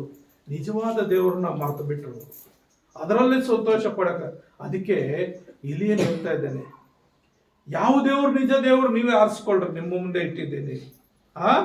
ನೀವು ಎಷ್ಟರವರೆಗೆ ಎರಡು ಮನಸ್ಸುಳ್ಳವರಾಗಿರ್ತೀರಿ, ಆ ಕಡೆ ಈ ಕಡೆ, ಬೆಚ್ಚಗಾನು ಮತ್ತೆ ತಣ್ಣಗಾನು, ಬೆಚ್ಚಗಾನು ತಣ್ಣಗಾನು, ಎರಡು ಕಡೆನೆ ನೀವು ಇರ್ತೀರಿ. ಅದು ಸರಿ ಇಲ್ಲ. ನಿಮಗೆ ಯಾವುದೋ ಒಂದೇ ಮಾರ್ಗದಲ್ಲಿ ಜೀವಿಸ್ಬೇಕು, ಒಂದೇ ಮಾರ್ಗದಲ್ಲಿ ಜೀವಿಸ್ಬೇಕು. ಆ ದಾವೀದನು ಏನ್ ಮಾಡ್ತಾನೆ, ನಾನು ತಪ್ಪು ಮಾಡಿದೆ, ನಾನು ನಿನ್ನ ಕೈಗೆ ಬಿಡ್ತೀನಪ್ಪ, ಪ್ರಜೆಗಳ ಕೈಗೆ, ಶತ್ರುಗಳ ಕೈಗೆ ನಾನು ಬೀಳಲ್ಲ ಅಂತಾನೆ. ತಪ್ಪು ಒಪ್ಕೊಳ್ತಾನೆ. ಅದಕ್ಕೆ ಅವನನ್ನು ರಕ್ಷಿಸಿದ, ಅವನು ಕಾಪಾಡ್ದ, ಅವನ ಜನರನ್ನು ರಕ್ಷಿಸಿದ. ಅದಕ್ಕೆ ಇಲ್ಲಿ ನಿಜವಾದ ದೇವ್ರು ಯಾರು ನೀವು ಆರಿಸ್ಕೊಡ್ರಪ್ಪ. ನೀವು ಎಷ್ಟು ತನಕ ಎರಡು ಮನಸ್ಸುಳ್ಳವರಾಗಿರ್ತೀರಿ. ಪಾಸ್ಟರ್ ಕಂಡಾಗ ಒಂದು ರೀತಿ, ಪಾಸ್ಟರ್ ಕಾಣದೇ ಇರುವಾಗ ಇನ್ನೊಂದು ರೀತಿ. ಈ ಜೀವಿತ ಏನ್ಕಪ್ಪ? ಸತ್ಯದೇವರು ಒಬ್ಬರು ಯಾರು, ನೀವೇ ಆರಿಸ್ಕೊಡ್ರಿ ಅಂತ ಹೇಳುವಾಗ ಅಲ್ಲಿ ಒಂದು ಕಾರ್ಯ ಮಾಡ್ತಾನೆ. ಆ ಕಾರ್ಯ ಮಾಡಿ ಪ್ರೇರೆ ಏನಾಗುತ್ತಂದ್ರೆ ದೊಡ್ಡ ಅದ್ಭುತ ನಡೀತದೆ. ಅವ್ರ ದೇವ್ರಿಗೊಂದು ಅವರು ಎಲ್ಲ 850 ಮಂದಿಗೆ ಒಂದು ಅವಕಾಶ ಕೊಡ್ತಾನೆ. ಒಂದು ಅರ್ಧ ದಿನ ಪೂರ್ತಿ ಕೊಟ್ಬಿಡ್ತಾನೆ. ಅವ್ರು ಏನು ಮಾಡೋಕ್ಕಾಗಲ್ಲ. ಇನ್ನು ಅರ್ಧ ದಿನ ಈತನ ತಗೊಂಡು ಏನು ಮಾಡ್ತಾನೆ, ಆ ದೇವರೊಬ್ಬನ್ನೇ ಆರಾಧಿಸ್ತಾನೆ, ಆತನೊಬ್ಬನ್ನೇ ಪ್ರಾರ್ಥನೆ ಮಾಡ್ತಾನೆ. ಆತನಿಂದ ಬೆಂಕಿ ಬಿದ್ದು ಅಲ್ಲಿ ಯಜ್ಞ ಹೋಮ ಸುಟ್ಟು ಎಲ್ಲರೂ ಭಯಪಡೋ ರೀತಿಯಲ್ಲಿ ಅದು ಅದ್ಭುತ, ದೊಡ್ಡ ಅದ್ಭುತ ಮಾಡ್ತಾನೆ. ಮತ್ತು 3.5 ವರ್ಷ ಮಳೆ ನಿಂತೋಗಿದ್ದು ಆತನ ಮೊಣಕಾಲೂರಿ ಪ್ರಾರ್ಥನೆ ಮಾಡುವಾಗ ಆ ಸಮುದ್ರದ ಮೇಲೆ ಒಂದು ಅಷ್ಟ ಅಗಲ, ಅಂಗೈ ಅಗಲ ಮೋಡ ಮೇಲೆ ಕೇಳೋದನ್ನ ಕಾಣಿಸ್ತದೆ. ಸೈನಿಕನ ಹೇಳ್ತಾನೆ, ಅಯ್ಯ ಅಂಗೈ ಅಗಲ ಮೋಡ ಕಾಣ್ತದೆ, ಮತ್ತೆ ಓಡ್ರಿ, ಬೇಗ ಮನೆಗೆ ಹೋಗ್ರಿ, ಬೇಗ ಮನೆಗಳು ಸೇರ್ಕೊಳ್ಳಿ, ದೊಡ್ಡ ಮಳೆ ಆಗ್ತದೆ. ಕಾಣಿಸಿರೋದು ಅಂಗೈ ಅಗಲ ಮಳೆ, ಆ ಮೋಡ ಬರೋಷ್ಟ್ರೊಳಗಾಗಿ ದೊಡ್ಡ ಮಳೆನೇ ಆಗ್ಬಿಡ್ತದೆ. 3.5 ವರ್ಷ ನಿಂತಿದ್ದ ಮಳೆ ಆತನ ಒಂದು ಪ್ರಾರ್ಥನೆಗೆ ಏನಾಗುತ್ತೆ, ಯಾಕೆಂದ್ರೆ ನಿಜವಾದ ದೇವರ ಭಕ್ತನು, ನಿಜವಾದ ದೇವರನ್ನ ಆರಾಧಿಸೋನಾಗಿದ್ದನು, ನಿಜವಾದ ದೇವರನ್ನ ಆರಿಸ್ಕೊಂಡಿರೋದ್ರಿಂದ ಆ 3.5 ವರ್ಷ ಆತನ ಪ್ರಾರ್ಥನೆ ಮಾಡಿದ ಮಳೆ ನಿಂತೋಯ್ತು. ಮತ್ತೆ ಪ್ರಾರ್ಥನೆ ಮಾಡಿದಾಗ ಅಂಗೈ ಅಗಲ ಇರುವಂತ ಮಾಡ ಮನೆ ಬರೋಷ್ಟ್ರೊಳಗಾಗಿ ದೊಡ್ಡ ಮಳೆ ಬರುವ ಹಾಗೆ ಇಡೀ ಏನು ಮೇಘ ಎಲ್ಲ ಮೋಡ ಮುಚ್ಕೊಳ್ಳುವಂತೆ ದೊಡ್ಡ ಮಳೆ ಆಗುವಂತೆ ದೇವರು ಕಾರ್ಯ ಮಾಡ್ತಾನೆ. ಹಾಗಾಗಿ ಪ್ರಿಯರೇ, ನಿಜವಾದ ದೇವರು ಯಾರೆಂಬುದಾಗಿ ನೀನೇ ಆರಿಸ್ಕೊ ಅಂತ ಹೇಳ್ತಾನೆ. ಹಾಗಾಗಿ ಮತ್ತು ಯೆಹೋಶುವನು ಹೇಳ್ತಾನೆ ಒಂದು ಮಾತು, ಏನ್ ಹೇಳ್ತಾನೆ ಅಂದ್ರೆ 24ನೇ ಅಧ್ಯಾಯ, ಯೆಹೋಶುವ 24ನೇ ಅಧ್ಯಾಯ 15ನೇ ವಚನ ನೋಡ್ರಿ. ಯೆಹೋಶುವ 24ನೇ ಅಧ್ಯಾಯ 15ನೇ ವಚನ ಏನ್ ಹೇಳ್ತದೆ,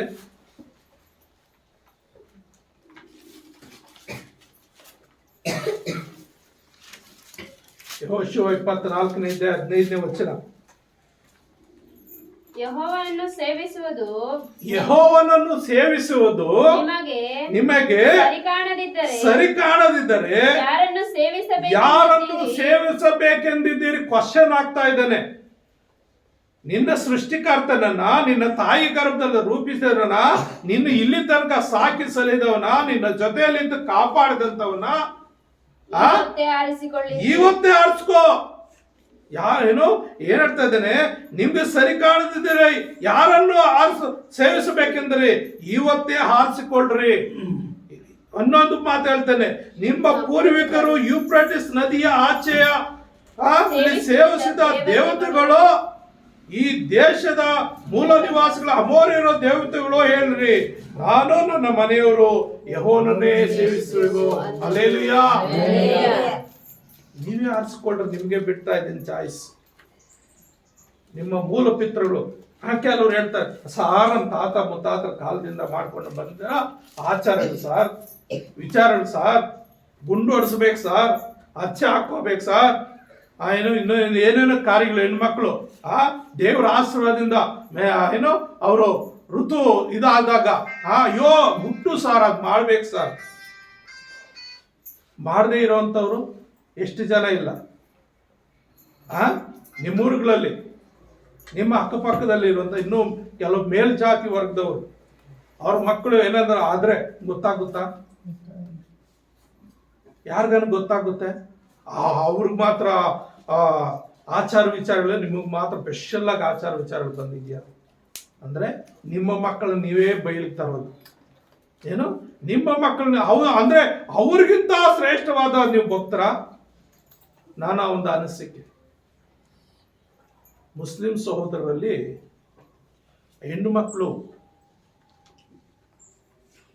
ದೊಡ್ಡವರಾದಾಗ ಸ್ವಂತ ತಂದೆ ಕೂಡ ಗೊತ್ತಾಗೋದಿಲ್ಲಂತ ಮನೆಯಲ್ಲಿ. ಅಷ್ಟು ಸೀಕ್ರೆಟ್ ಆಗಿ ತಾಯಿ ಮೇಂಟೈನ್ ಮಾಡ್ತಾರಂತೆ ಆ ಹೆಣ್ಮಕ್ಳು. ಸ್ವಂತ ತಂದೆ ಮನೆಯಲ್ಲಿರೋರಿಗೆ ಯಾರು ಗೊತ್ತಾಗೋದಿಲ್ಲ, ಅಷ್ಟು ಸೀಕ್ರೆಟ್ ಆಗಿ ಅವ್ರು ಮೇಂಟೈನ್ ಮಾಡ್ತಾರಂತೆ. ಅವರೆಲ್ಲ ಮನುಷ್ಯರಲ್ವಾ? ಏನಂದ್ರೆ ಕೆಲವರು ಊರುಗಳಲ್ಲಿ ಏನ್ ಮಾಡ್ತಾರೆ, ಏನಾದ್ರು ಮಾಡ್ಬೇಕಂದ್ರೆ ಡೊಂಗರ ಹೊಡಿಸ್ತಾರಲ್ಲ, ಯಾರ ಆ ಊರಿಗೆ ಒಂದು ಕೆಲಸಗಾರನಿರ್ತಾನೆ, ಊರು ಕೆಲಸ ಮಾಡೋದು, ಅವ್ನಿಗೆ ಹೇಳಿ ಹೋಗಿ ಇಂಥ ವಿಷಯಕ್ಕಾಗಿ ಡೊಂಗರು ಬಾರಿಸು, ಇಂಥ ಕೆಲಸ ಈ ಊರಲ್ಲಿ ಇಂಥ ಇದು ನಡೀತದೆ, ಅದಕ್ಕಾಗಿ ಎಲ್ಲ ಡಂಗರು ಕರೆದು ಎಲ್ಲ ಕರಿ ಮೀಟಿಂಗ್ ಮಾಡಬೇಕು ಅಂತ ಹೇಳ್ತಾರೆ. ಆ ರೀತಿ ನೋಡಪ್ಪೋ ನನ್ನ ಮಗಳು ಅಂತೇಳಿ ಡೊಂಗೂರು ಹಾಕಿ ಜನರಿಗೆ ಬಹಿರಂಗಪಡಿಸು. ಪ್ರಿಯರೇ, ಇಲ್ಲಿ ಈ ಯೆಹೋಶುವನು ಯಾವುದೇ ಇದರಲ್ಲಿ ಬಂದಿರೋ ಅಂದ್ರೆ ಆ 2ನೇ ವಚನ ನೋಡ್ರಿ, 24ನೇ ಅಧ್ಯಾಯ 2ನೇ ವಚನ. ಯೆಹೋಶುವನು ಅವರೆಲ್ಲರಿಗೆ ನಿಮ್ಮ ದೇವರಾದ ಯೆಹೋವನನ್ನು ಹೇಳುವುದೇನೆಂದರೆ, ಅಬ್ರಹಾಂ, ನಹೋರ್ ಎಂಬವರ ತಂದೆಯಾದ ತೆರಹ ಮೊದಲಾದ ನಿಮ್ಮ ಮೂಲ ಪುರುಷರು ಪೂರ್ವದಲ್ಲಿ ಎಫ್ರೋಟಿಸ್ ಹೊಳೆಯ ಆಚೆಯಲ್ಲಿದ್ದು ಅನ್ಯ ದೇವತೆಗಳನ್ನು ಪೂಜಿಸುತ್ತಿದ್ದರು. ಸಾಕು ನೋಡ್ರಿ, ಇವರೆಲ್ಲ ಏನ್ ಮಾಡ್ತಾ ಇದ್ರು ಹಿಂದೆ? ಅನ್ಯ ದೇವತೆಗಳನ್ನು ಪೂಜಿಸ. ಅಬ್ರಹಾಮನ ದೇವರು ಕರೆದ. ಅಬ್ರಹಾಮನು ಆತನು ವಿಗ್ರಹಗಳನ್ನು ಮಾಡಿ ಪುಟ್ಟಿಯಲ್ಲಿ ಇಟ್ಕೊಂಡು ಅಲ್ಲಲ್ಲಿ ಹೋಗಿ ಮಾರಾಟ ಮಾಡ್ತಾ ಇದ್ವಿ. ವ್ಯಾಪಾರಸ್ಥನು ಅಬ್ರಹಾಮನು ಅನ್ಯ ದೇವರುಗಳ ಪೂಜೆಗಳು ಏನೋ ಬೊಂಬೆಗಳ ಮಾಡಿ ಮಾರಾಟ ಮಾಡ್ತಾ ಇದ್ದಂಥವನು. ದೇವರು ಕರೆದ ಮೇಲೆ ಅವನು ಹಿಂತಿರುಗಲೇ ಇಲ್ಲ. ಅದಕ್ಕೆ ಇಲ್ಲಿ ಕೇಳ್ತಾ ಇದ್ದಾನೆ, ನಿಮ್ಮ ಮೂಲ ಪಿತರರು ಮಾಡ್ತಾ ಇದ್ರಲ್ಲ ಆಚಾರ ವಿಚಾರಗಳು, ಇತರ ದೇವರುಗಳ ಪೂಜೆಗಳು, ಆ ರೀತಿ ಮಾಡ್ತೀರಾ? ನೀವೇ ಆರಿಸ್ಕೊಳ್ರಿ, ನಾನು ಕೇಳಲ್ಲ, ನಿಮಗೆ ಬಿಟ್ಟಿದ್ದೀನಿ. ನಿಜವಾದ ದೇವರು ಬೇಕಾ, ಇಲ್ಲ ನಿಮಗೆ ಇಷ್ಟವಾದ ರೀತಿಯಲ್ಲಿ ಜೀವಿಸುವಂತ ಎಲ್ಲ ರೀತಿ ಖುಷಿ ಸಂತೋಷ ಕೊಡುವಂತ ದೇವರು ಬೇಕಾ? ಯಾವ ದೇವರು ಬೇಕು ನೀವೇ ಆರಿಸ್ಕೊಳ್ರಿ. ಆದ್ರೆ ನಾನು ಆರಿಸ್ಕೊಳ್ತಾ ಇದ್ದೇನೆ. ಯೆಹೋಶುವನು ಹೇಳ್ತಾ ಇದ್ದೇನೆ, ನಾನು ನನ್ನ ಮನೆಯವರು ಯೆಹೋವನನ್ನೇ ಸೇರಿಸು. Hallelujah, hallelujah. ನಿನ್ ಪಕ್ಕದ ಮನೆಯವರು ಏನೋ ಮಾಡ್ತಾ ಇದಾರೆ, ಈ ಕಡೆ ಯಾರೋ ಏನೋ ಮಾಡ್ತಾ ಇದಾರೆ ಅಂತ ನೀನ್ ಯಾಕೆ ತಲೆ ಕೆಡಿಸ್ಕೊಳ್ತೀಯ? ನೀನು ನಿನ್ನ ಕುಟುಂಬ ಚೆನ್ನಾಗಿರೋದು, ನಿನ್ನ ದೇವರು ನಿನ್ನ ಕೈ ಬಿಡೋದಿಲ್ಲ. ನಿನ್ನ ಸತ್ಯವಾದ ದೇವರನ್ನ, ನಿಜವಾದ ದೇವರನ್ನ ನಿನ್ನ ಆರಿಸ್ಕೊಂಡಿರುವಾಗ ಆ ದೇವರ ಮಾರ್ಗದಲ್ಲೇ ನೀನು ಜೀವಿಸ್ಬೇಕು. ಗಂಗಾಧರ್ ಹಾಗೆ ಹೇಳ್ತಾ ಇದ್ರೆ ಏನಂತ, ಒಂದ್ ವೇಳೆ ಹೋದ್ರೆ ಚಿಂತೆ ಇಲ್ಲ, ಸೀದಾ ದೇವ್ರ ಬಳಿಗೆ ಹೋಗ್ಬಿಡ್ತೀವಿ. ಒಂದೇ ದೇವರಲ್ಲಿದ್ದು ಒಂದು ವೇಳೆ ಏನಾದ್ರೂ ಅಂತ ಸಾವು ಬಂತ, ದೇವ್ರ ಸ್ತೋತ್ರ, ಯಾವ ಕಷ್ಟನೇ ಇರಲ್ಲ, ಮುಗೀತು ನಮ್ಮ ಎಲ್ಲ ಕಷ್ಟಗಳು. ಸೀದಾ ಹೋಗಿ ದೇವರ ಸನ್ನಿಧಿಯಲ್ಲಿ ಆರಾಮಾಗಿದ್ದು ಬಿಡ್ತೀವಿ. ಎಷ್ಟು ವರ್ಷ ಜೀವಿಸಿದ್ರು ಈ ಲೋಕದಲ್ಲಿ ಒಂದು ದಿವಸ ಹೋಗ್ಬೇಕಾಗಿರತ್ತಾನೆ. ಅದಕ್ಕೆ ಯಾಕೆ ಬೇರೆ ಬೇರೆ ಇನ್ನೊಂದು ಮತ್ತೊಂದು ಮಾಡ್ಕೊಳ್ಳೋದು? ಒಂದು ವೇಳೆ ರೋಗ ಬಂತ, ಶರೀರ ಬರ್ತದೆ, ಆತ್ಮಕ್ಕೆ ಬರಲ್ವಲ್ಲ. ಶರೀರ ನಾವು ಹೊತ್ಕೊಂಡು ಹೋಗ್ತೀವ, ಪರಲೋಕಕ್ಕೆ ಶರೀರ ಹೊತ್ಕೊಂಡು ಹೋಗಲ್ಲ. ನಾವು ಆತ್ಮ ಪರವಶರಾಗಿ ಮಾತ್ರನೇ ಹೋಗೋದು. ಈ ಶರೀರ ಈ ಮಣ್ಣಿಗೆ ಸಮಾಪ್ತಿ ಮಾಡಿಬಿಡ್ತೀವಿ. ಈ ಶರೀರ ಈ ಮಣ್ಣಿಂದ ಬಂದಿದ್ದು ಮಣ್ಣಿಗೆ ಕೊಟ್ಟು ಬಿಡ್ತೀವಿ. ಆದರೆ ಆತ್ಮ ದೇವರಿಂದ ಬಂದಿರೋದು ಆತ್ಮ ದೇವರ ಬಳಿಗೆ ಹೋಗ್ತದೆ. ಹಾಗಾಗಿ ಅದು ಯೆಹೋಶುವನು ಹೇಳ್ತಾನೆ, ನೀ ಯಾವ ದೇವ್ರನ್ನ ಆರಾಧನೆ ಮಾಡ್ಕೊಳ್ರಪ್ಪ, ನೀವು ಮೂಲ ಪಿತೃ ದೇವರುಗಳನ್ನ ಆರಾಧನೆ ಮಾಡ್ಕೊಳ್ರಿ, ಇಲ್ಲ ನಿಜವಾದ ದೇವರನ್ನ ಆರಾಧನೆ ಮಾಡ್ರಿ, ನೀವೇ ಆರಿಸ್ಕೊಳ್ರಿ, ನಿಮಗೆ ಬಿಟ್ಟಿದ್ದು. ಆದ್ರೆ ನಾನು ನನ್ನ ಮನೆಯವರು ಮಾತ್ರ ಯೆಹೋವನನ್ನೇ ಸೇವಿಸಿರು. ಹಲ್ಲೆಲೂಯಾ. ಅದಕ್ಕಾಗಿ ದಾವೀದನು ಹೇಳ್ತಾನೆ ಪ್ರೇರೆ, ಒಂದು 27ನೇ ಕೀರ್ತನೆ 4ನೇ ವಚನದಲ್ಲಿ ದಾವೀದನು ಕೂಡ ಏನ್ ಹೇಳ್ತಾನೆ ನೋಡ್ರಿ. 27ನೇ ಕೀರ್ತನೆ 4ನೇ ವಚನದಲ್ಲಿ, ನನ್ನ ಜೀವಮಾನದಲ್ಲೆಲ್ಲ ಯೆಹೋವನ ಮನೆಯಲ್ಲಿ ವಾಸ ಮಾಡುತ್ತಾ ಆತನ ಪ್ರಸನ್ನತೆಯನ್ನು ನೋಡುವುದಕ್ಕೂ ಆತನ ಮಂದಿರಲ್ಲಿ ಧ್ಯಾನ ಮಾಡುವುದಕ್ಕೂ ನನಗೆ ಅಪ್ಪಣೆಯಾಗಬೇಕೆಂಬ ಒಂದೇ ವರವನ್ನು ಯೆಹೋವನಿಂದ ಕೇಳಿಕೊಂಡು ಅದನ್ನೇ ಎದುರು ನೋಡುತ್ತಿರುವೆನು. Amen, hallelujah. ನಾನು ದೇವರ ಹತ್ರ ಒಂದು ವರ ಕೇಳ್ಕೊಳ್ತೇನೆ. ನಾನು ಬದುಕಿರುವ ಕಾಲವೆಲ್ಲ ಯಾವುದು ನನಗೆ ಬೇಕಾಗಿಲ್ಲ. ಈ ದೇಶನೂ ಬೇಡ, ಈ ರಾಜ್ಯನೂ ಬೇಡ, ಈ ಮಕ್ಕಳು ಬೇಡ, ಯಾವುದೋ ಬೇಡ, ಈ ಸಂಪತ್ತು ಏನು ಬೇಡ, ನಾನು ದೇವರ ಸನ್ನಿಧಿಯಲ್ಲಿ ಕುತ್ಕೊಂಡು ದೇವರನ್ನ ಆರಾಧನೆ ಮಾಡಿಕೊಂಡು ಆತನ ಧ್ಯಾನಿಸುತ್ತಾ ಆತನ ಮುಖ ದರ್ಶನ ನಾನು ಕಾಣ್ತಾ ಅದೊಂದೇ ಸಾಕು, ನನಗೆ ಇನ್ಯಾವುದು ಬೇಕಾಗಿಲ್ಲ. ಯಾಕಂದ್ರೆ ಅವ್ನಿಗೆ ಗೊತ್ತಿತ್ತು ಯುಗಾಂತರಗಳು ಜೀವಿಸೋದು ನಾನು ದೇವರೊಟ್ಟಿಗೆ. ಈ ಲೋಕದಲ್ಲಿ ಎಷ್ಟು ವರ್ಷ ಜೀವಿದ್ರು ಒಂದು ದಿವಸ ಈ ಲೋಕನ ಬಿಟ್ಟು ಹೋಗ್ಬೇಕು, ಎಲ್ಲರೂ ಬಿಟ್ಟು ಹೋಗ್ಬೇಕು ಬರೀ. ಅದಕ್ಕೆ ಆತನ ತೀರ್ಮಾನ ಮಾಡ್ಕೊಳ್ತಾನೆ, ಆರಿಸ್ಕೊಳ್ತಾ ಇದ್ದೇನೆ ಏನಂತ, ನನಗೆ ನನ್ನ ಸೃಷ್ಟಿಕರ್ತನಾದ ಯೆಹೋವನೇ ಸಾಕು, ಆತನ ಮಂದಿರದಲ್ಲಿ ನಾನು ಸೇರ್ಬೇಕು. ಯಾವಾಗ ಹೋಗ್ತೀನೋ ನಾನು. ಇನ್ನು 84ನೇ ಕೀರ್ತನೆಯಲ್ಲಿ 1ನೇ ವಚನ ಒಂದು ಮಾತು ಹೇಳ್ತಾರೆ ನೋಡ್ರಿ, 84:1 ಅಂದ್ಕೊಳ್ತೀನಿ. ಸೇನಾಧೀಶ್ವರನಾದ ಯೆಹೋವನೇ, ನಿನ್ನ ನಿವಾಸಿಗಳು ಎಷ್ಟು ರಮ್ಯವಾಗಿವೆ. ಯೆಹೋವನ ಆಲಯದ ಅಂಗಳಗಳಲ್ಲಿ ಸೇರಬೇಕೆಂದು ನನ್ನ ಆತ್ಮವು ಹಂಬಲಿಸುತ್ತಾ ಕುಂದಿ ಹೋಗಿತ್ತು.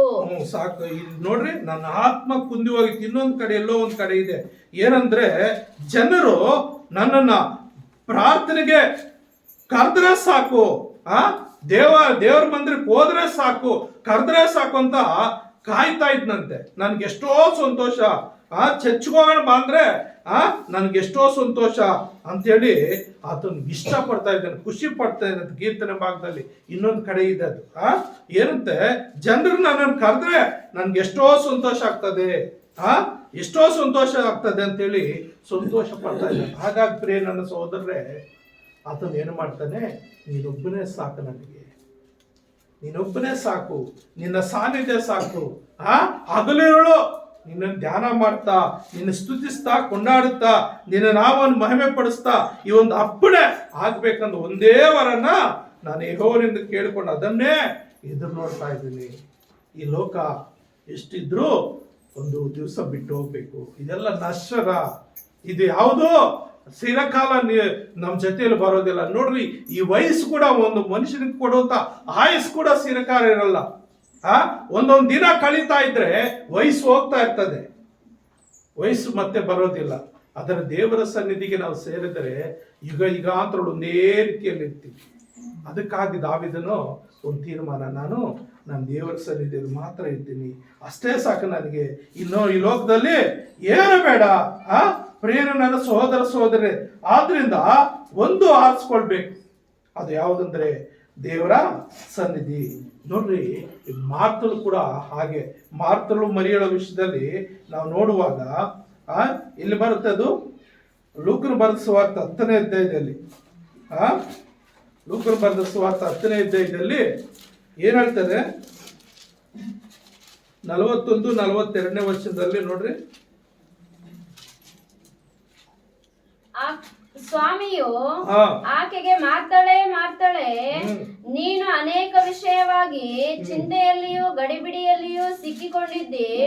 ಕೆಲವು ಮಾತ್ರ ಬೇಕಾದದ್ದು, ಅಥವಾ ಒಂದೇ ಮರಿಯಳು ಆ ಉತ್ತಮ ಭಾಗವನ್ನು ಆರಿಸಿಕೊಂಡಿದ್ದಾಳೆ, ಅದು ಆಕೆಯಿಂದ ತೆಗೆಯಲ್ಪಡುವುದಿಲ್ಲ ಎಂದು ಉತ್ತರ ಕೊಟ್ಟನು. ಇಲ್ಲಿ ಯೇಸು ಸ್ವಾಮಿ ಈ ಬೇತ್ಯಾನಕ್ಕೆ ಬರುವಾಗ, ಆ ಪ್ರಾಂತ್ಯಕ್ಕೆ ಬರುವಾಗ ಮಾರ್ತಾ, ಮರಿಯಳು ಮತ್ತು ಯೋಸೇಪ, ಈ ಲಾಜರ, ಈ 3 ಜನ ಅಕ್ಕಂದರು ತಮ್ಮ, ಲಾಜರನ ತಮ್ಮ, ಮಾರ್ತಾ ಅವಳು ದೊಡ್ಡವಳು, ಮರಿಯಳು ಚಿಕ್ಕವಳು. ಆ ಪ್ರಾಂತ್ಯಕ್ಕೆ ಬಂದಾಗ ಇವರು ಮನೆಗೆ ಹೋಗ್ತಾ ಇದ್ದ. ಒಂದು ಪ್ರೀತಿಯಿಂದ ಅವರು ಸತ್ಕರಿಸ್ತಾ ಇದ್ರು, ಚೆನ್ನಾಗಿ ಅದನ್ನ ನೋಡ್ಕೊಳ್ತಾ ಇದ್ರು. ಆ ಒಂದು ಪ್ರೀತಿಯಿಂದ ಅವ್ರ ಮನೆಗೆ ಹೋಗ್ತಾ ಇದ್ದ. ಆ ಮನೆಗೆ ಹೋದಾಗ ಈ ಮಾತುಗಳು, ಅಯ್ಯೋ ಯೇಸ್ವಾಮಿ ನಮ್ಮ ಮನೆಗೆ ಬಂದಿದ್ದಾಳೆ, ಆತನಿಗೆ ಒಳ್ಳೆ ತಿಂಡಿ ಮಾಡಬೇಕು, ಒಳ್ಳೆ ತಿನಿಸುಗಳು ಮಾಡಬೇಕು, ಅದು ಮಾಡಬೇಕು, ಇದು ಮಾಡಬೇಕು ಅಂತೇಳಿ ಅಡಿಗೆ ಆ ಡಿಪಾರ್ಟ್ಮೆಂಟು ಗಡಿಬಿಡಿ.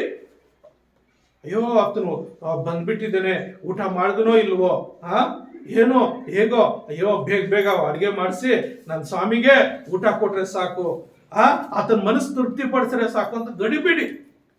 ಆಗ ಯೇಸ್ವಾಮಿ ಬಂದು ಒಂದು ಚಾಪೆ ಹಾಕಿದ್ದಾರೆ, ಚಾಪೆ ಮೇಲೆ ಕುತ್ಕೊಂಡಿದ್ದ. ಆಯ್ಕೆ ಆತ್ರವಾಗಿ ಎಲ್ಲ ಕೆಲಸಗಳು ಹೊಂದಿಸ್ಕೊಳ್ತಾ ಇದ್ದಾಳೆ. ಆ ಸಾಮಾನು, ಈ ಸಾಮಾನು, ಅದು ಬೇಕು, ಇದು ಬೇಕಂತ ಅಡಿಗೆ ಮಾಡೋದಕ್ಕೆ ಹೊಂದಿಸ್ಕೊಳ್ತಾ. ಆದ್ರೆ ತಂಗಿ ಮಾತ್ರ ಏನ್ ಮಾಡ್ತಾ ಇದ್ದಾಳೆ, ಹೋಗಿ ಯೇಸು ಸ್ವಾಮಿ ಹತ್ರ ಕುತ್ಕೊಂಡಿದ್ದಾಳೆ. ಯೇಸುಸ್ವಾಮಿ ಹತ್ರ ಮಾತಾಡ್ಕೊಂಡು ಯೇಸುಸ್ವಾಮಿ ಏನು ಹೇಳ್ತಾನೋ ಅದನ್ನೇ ಕೇಳ್ಕೊಂಡು ಅವಾಗ ನೋಡಿ ನೋಡಿ ಸಾಕಾಗಿ ಅಯ್ಯೋ ನಾನು ಇಷ್ಟು ಕೆಲಸ ಮಾಡ್ತಾ ಇದ್ದೀನಿ ಸ್ವಾಮಿ ಬಂದಿದ್ದಾನೆ ಅಂತೇಳಿ ಈಕೆ ನೋಡಿದ್ರೆ ಹೋಗಿ ಆರಾಮಾಗಿ ಯೇಸುಸ್ವಾಮಿ ಹತ್ರ ಕುತ್ಕೊಂಡು ಬಂದು ಆ ಯೇಸುಸ್ವಾಮಿನೇ ಕೇಳ್ತಾ ಇದೆ, ಏನ್ ಸ್ವಾಮಿ ನಾನು ಇಷ್ಟು ಕಷ್ಟಪಡ್ತಾ ಇದ್ದೀನಿ ಅಡುಗೆ ಮಾಡೋದಕ್ಕಾಗಿ, ನೋಡು ಇವಳು ಸೋಂಬೇರಿ, ನನ್ನ ತಂಗಿ ಸೋಂಬೇರಿ ಬಂದು ನಿನ್ನ ಸುಮ್ಮನೆ ಕುತ್ಕೊಂಡಿದ್ದಾಳೆ, ಅವಳು ಸ್ವಲ್ಪ ಬುದ್ಧಿ ಹೇಳಕ್ಕಾಗಲ್ವೇ, ಹೋಗಿ ನಿನ್ನ ಅಕ್ಕನಿಗೆ ಏನೋ ಸಪೋರ್ಟ್ ಮಾಡು ಅಂತೇಳಿ ಅಂತೇಳಿ ಗಡಿಬಿಡಿ ಮಾಡುವಾಗ ಯೇಸುಸ್ವಾಮಿ ಅಂತ ಮಾಡ್ತಾಳೆ ಮನುಷ್ಯಗೆ ಬೇಕಾಗಿ ಒಂದೇ, ಈ ಲೋಕದಲ್ಲಿ ಎಲ್ಲ ಆಸೆಗಳು ಇದೆ, ಎಲ್ಲ ಬೇಕನ್ನಿಸ್ತದೆ, ಆದರೆ ಹೀಗೆ ಸರಿಯಾದದ್ದನ್ನೇ ಆರಿಸ್ಕೊಂಡಿದ್ದಾಳೆ, ಅದನ್ನು ಯಾರೂ ಆಕೆಯಿಂದ ತೆಗಿಯಕ್ಕಾಗಲ್ಲ. ಅಂದ್ರೆ ದೇವರ ಸನ್ನಿಧಿನ ಆಕೆ ಏನ್ ಮಾಡ್ಕೊಂಡಿದ್ದಾಳೆ, ಆರಿಸ್ಕೊಂಡಿದ್ದಾಳೆ.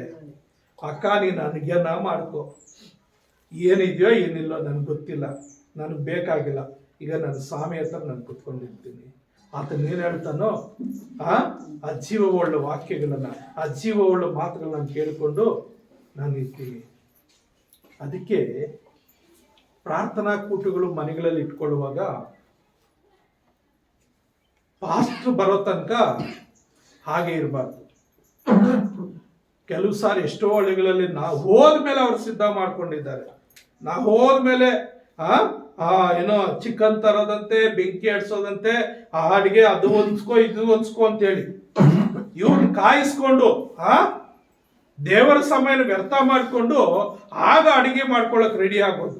ಅಯ್ಯೋ ಸ್ವಾಮಿ ಒಂದು 5 ನಿಮಿಷ ಕುತ್ಕೊಳ್ರಿ, ರೆಡಿ ಮಾಡ್ಬಿಟ್ಟು ಒಂದು ಅರ್ಧ ಗಂಟೆ 2 ಗಂಟೆ 3 ಗಂಟೆ ಕಾದಿದ್ದೀವಿ. ಅದು ತಂದ್ರೆ ಇವು ಮಧ್ಯಾಹ್ನ ಊಟ ಮಾಡ್ತೀನಿ, ಸಾಯಂಕಾಲ ಮಾಡಲೇಬೇಕು, ಕರ್ಗೋಗ್ಬಿಡ್ತದೆ. ಅದೇ ದೇವರ ವಾಕ್ಯ ನಾವು ಪರ್ಫೆಕ್ಟ್ ಆಗಿ ಕೇಳ್ಬಿಟ್ರೆ ಆ ದೇವರ ವಾಕ್ಯ ನಮ್ಮನ್ನು ಬದುಕಿಸ್ತದೆ, ನಿತ್ಯ ಜೀವಿತಕ್ಕೆ ಕರ್ಕೊಂಡು ಹೋಗ್ತದೆ. ಹಲ್ಲೆಲೂಯಾ. ಹಾಗಾಗಿ ಈ ಲೋಕದಲ್ಲಿ ಆಹಾರ ನಮ್ಗೆ ಮುಖ್ಯ ಇಲ್ಲ ಅಂತ ಹೇಳಿಲ್ಲ, ಬಂದವ್ರನ್ನ ಸತ್ಕಾರ ಮಾಡಿ ಕಳಿಸ್ಬೇಕು.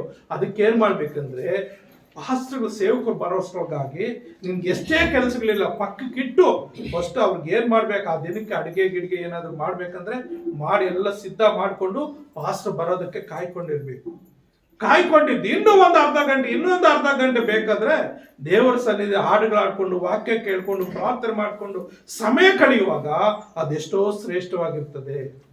ಹಾಗಾಗಿ ಮರಿಳು ಏನ್ ಮಾಡ್ತಾ ಇದ್ದಾಳೆ, ಅಕ್ಕ ನೀನು ಪಾಡು ನಿಂದು, ನನಗೆ ಬೇಕಾಗಿಲ್ಲ, ಈಗ ನನಗೆ ನನ್ನ ಸ್ವಾಮಿ ಬಂದಿದ್ದಾನೆ, ಆತನ ಪಾದದಲ್ಲಿ ಕುತ್ಕೊಂಡಿದ್ದೀನಿ, ಆತನ ಏನ್ ಹೇಳ್ತಾನೋ ಅದನ್ನು ಕೇಳ್ಕೊಂಡು ಅದೇ ನನ್ನ ಜೀವಿತ, ಈ ಲೋಕ ನನ್ನ ಜೀವಿತ ಶಾಶ್ವತ ಅಂತೇಳಿ ಉತ್ತಮ ಆರಿಸ್ಕೊಂಡಿದ್ದಾಳೆ.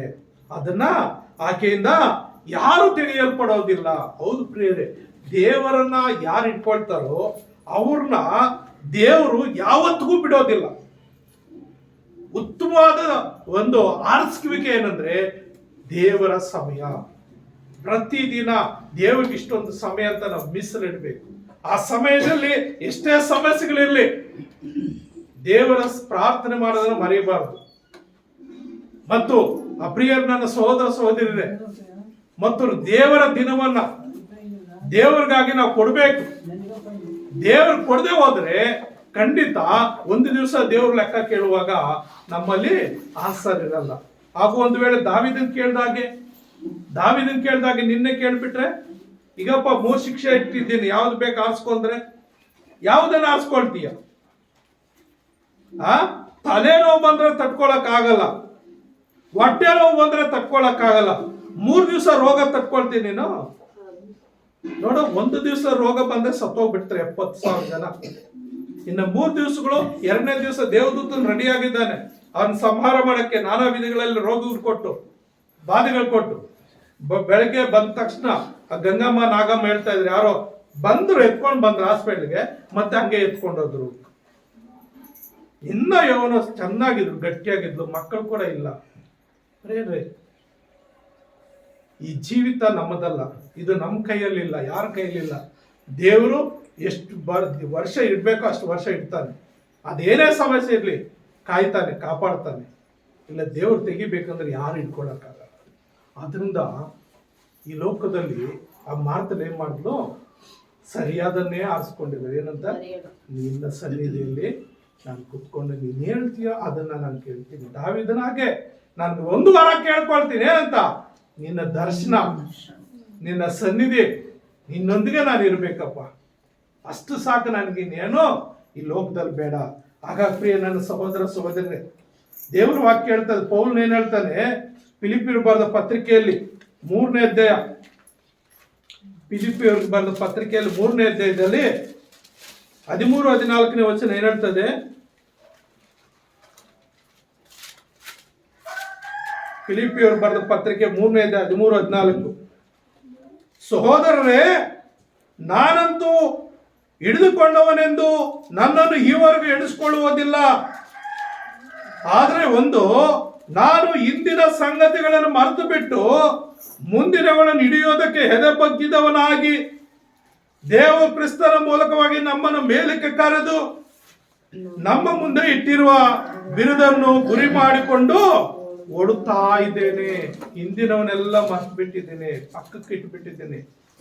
ಪೌಲನು ದೊಡ್ಡ ಶ್ರೀಮಂತ, ಒಳ್ಳೆ ಜ್ಞಾನವಂತ, ಒಳ್ಳೆ ತರಬೇತಿ ತಂದಂಥವನು, ಇಬ್ರಿಯ ವಂಶಸ್ಥನಾಗಿ ಹುಟ್ಟಿದಂಥವನು. ಆದರೆ ಎಲ್ಲವನ್ನು ಪಕ್ಕಕ್ಕಿಟ್ಟು, ತನ್ನ ಹಿಂದಿನ ಜೀವಿತ ಪಕ್ಕಕ್ಕಿಟ್ಟು, ಯೇಸು ಕ್ರಿಸ್ತನ ಯಾವಾಗ ಕರೆದನು, ಯೇಸು ಕ್ರಿಸ್ತನ ಯಾವಾಗ ಆತನ ಹಿಡ್ಕೊಂಡು, ಆವತ್ತಿನಿಂದ ಆತನು ನಾನು ಹಿಂದಿನೆಲ್ಲ ಬಿಟ್ಟು ಬಿಟ್ಟಿದ್ದೀನಿ, ಮುಂದೆ ನಾನು ದೇವ್ರು ನನಗಾಗಿ ಏನಿಟ್ಟಿದ್ದಾನೋ ಅದನ್ನು ಹುಡುಕ್ತಾ ಇದ್ದೀನಿ, ಅದನ್ನು ಹಿಡ್ಕೊಳ್ಳೋದಕ್ಕಾಗಿ ಓಡ್ತಾ ಇದ್ದೀನಿ. ಆತನ ಏನ್ ಹೇಳ್ತಾನೋ, ಯಾವ ವಾರದಲ್ಲಿ ಏನು ಮಾತಾಡ್ತಾನೋ, ಆ ಪ್ರಾರಂಭ ಪ್ರಾರ್ಥನೆಯಲ್ಲಿ ಹೇಗೆ ನಡೀತದೋ, ಪ್ರಾರಂಭದಲ್ಲಿ ಮೊದಲನೇ ಹಾಡು ಯಾವ್ದು ಆಡಿದ್ವಿ ಇಲ್ಲಿರೋರು ಗೊತ್ತಾ? ನಾವು 5 ಜನ 6 ಜನ ಮಾತ್ರ ಇದ್ವಿ ಪ್ರಾರಂಭ ಪ್ರಾರ್ಥನೆಯಲ್ಲಿ. 2ನೇ ಹಾಡಾಡ್ದು ಯಾವಾಗ ಗೊತ್ತು? ಆರಾಧನೆ ಹೇಗೆ ಮಾಡಿದ್ವಿ ಗೊತ್ತಾ? ಗೊತ್ತಿಲ್ಲ, ಕಾರಣ ಇಲ್ಲ. ಆರಾಧನೆಯಲ್ಲಿ ಅದ್ಭುತಗಳಾಗ್ತವೆ, ಹಾಡುಗಳು ಆಡುವಾಗ ಅದ್ಭುತಗಳು ನಡೀತದೆ. ಹಾಡಿನ ಯಾವುದೋ ಒಂದು ಸಾಲಲ್ಲಿ ಒಂದು ಸಾಲಲ್ಲಿ ದೇವರು ಮಾತಾಡ್ತಾನೆ. ಪಾಸ್ಟ್ರಮ್ಮ ಹೇಳ್ತಾ ಇದ್ವಿ, 1 2 ಸಾರಿ 3 ಸಾರಿ ಹಾಡಿದ್ ಏನಂತ? ಘೋರ ಪಾಪಿ ಐನಾನೇನು దూరంగ పారిపోగా నీ ప్రేమతో నన్ను క్షమించి నన్ను హత్తుకున్నావయ్యా. ఏలైను 4 సారి ఘోర పాపి అయినా నేను దూరంగా పారిపోగా నీ ప్రేమతో నన్ను క్షమించి నన్ను హత్తుకున్నావయ్యా. నీ ప్రేమతో నన్ను క్షమించి నన్ను హత్తుకున్నావయ్యా. నీ ప్రేమతో నన్ను క్షమించి నన్ను హత్తుకున్నావయ్యా. ದೇವರ ಪ್ರೀತಿ ಇಲ್ಲದೆ ಇದ್ದಿದ್ರೆ ನಿನ್ನ ಪಾಪಗಳು ನಿನ್ನ ಕ್ಷಮಿಸ್ತಾ ಇರಲಿಲ್ಲ. ದೇವರು ನಿನ್ನನ್ನು ಪ್ರೀತಿಸ್ತಾ ಇರೋದ್ರಿಂದನೇ ನೀನು ಎಷ್ಟು ಘೋರವಾದ ಪಾಪಗಳು ಮಾಡಿದ್ರು ಅದೆಲ್ಲದರಿಂದ ಬಿಡಿಸಿ ನಿನ್ನ ಕ್ಷಮಿಸಿ ಪ್ರೀತಿಸಿ ತನ್ನ ಕಡೆಗೆ ಸೆಳೆದುಕೊಂಡಿದ್ದಾನೆ. ನಿನಗೆ ಉತ್ತಮ ಜೀವಿತವನ್ನು ಕೊಡುವುದಕ್ಕಾಗಿ, ಯುಗಾಂತರಗಳು ತನ್ನ ರಾಜ್ಯದಲ್ಲಿ ನೀನು ಸೇರಿಸಿಕೊಳ್ಳುವುದಕ್ಕಾಗಿ ಈ ಭೂಯಾತ್ರೆಯಲ್ಲಿ ನಿನ್ನನ್ನ ತನ್ನ ಮಗಳಾಗಿ ತನ್ನ ಮಗನಾಗಿ ಈ ಲೋಕದಲ್ಲಿ ನಿನ್ನ ಸಾಕ್ಷಿಯಾಗಿ ಜೀವಿಸುವಂತೆ ನಿನ್ನೆಲ್ಲ ಅಗತ್ಯಗಳನ್ನು ಪೂರೈಸಿ ನಡೆಸಿ ಕಾಪಾಡೋದಕ್ಕಾಗ ಆತ ನಿನ್ನ ಪಾಪಗಳೆಲ್ಲ ಕ್ಷಮಿಸಿ ನಿನ್ನ ಕರೆದಿದ್ದಾನೆ. ನೀನು ದೇವರನ್ನ ಆರಿಸ್ಕೊಂಡಿಲ್ಲ, ದೇವರು ನಿನ್ನ ಆರಿಸ್ಕೊಂಡಿದ್ದಾನೆ. ಹಲ್ಲೆಲೂಯಾ. ನೀನು ದೇವರನ್ನ ಆರಿಸ್ಕೊಂಡಿಲ್ಲ, ದೇವರು ನಿನ್ನನ್ನು ಆರಿಸ್ಕೊಂಡಿದ್ದಾನೆ. ಹಾಗಾಗಿ ಪ್ರಿಯ ನನ್ನ ಸಹೋದರ ಸಹೋದರಿ, ಕೆಲವ್ರು ಹೇಳ್ತಾರೆ ನಾನು ದೇವರಲ್ಲಿ ಸೇರ್ಕೊಳ್ತೀನಿ. ಎಲ್ಲಿ ಸೇರ್ಕೊಳ್ತೀಯ ನೀನು? ಎಲ್ಲಿ ಹೋಗಿ ಸೇರ್ಕೊಳ್ತೀಯ? ಆತನ ನನಗೆ ಮನೀಶ್ ಕುಮಾರ್ ತಲೆ ಇಡುವಷ್ಟು ಸ್ಥಳವು ನನಗಿಲ್ಲ ಅಂತಾನೆ. ಒಂದು ತಲೆ ಇಡುವಷ್ಟು ಸ್ಥಳ ಈ ಭೂಲೋಕದಲ್ಲಿ ನನಗಿಲ್ಲ ಅಂತ ಹೇಳ್ತಾನೆ. ನೀನು ಎಲ್ಲಿ ಹೋಗಿ ಸೇರ್ಕೊಳ್ಳೋದಲ್ಲ, ಆತನ ಸ್ವೀಕಾರ ಮಾಡಬೇಕು, ಆತನ ಅಂಗೀಕರಿಸಬೇಕು. ಆತನೇ ನಿಜವಾದ ದೇವರಂತ ಆತನ ಮೇಲೆ ನಂಬಿಕೆ ಇಟ್ಟು ಆತನ ಹೃದಯದೊಳಗೆ ಸ್ವೀಕಾರ ಮಾಡಬೇಕು.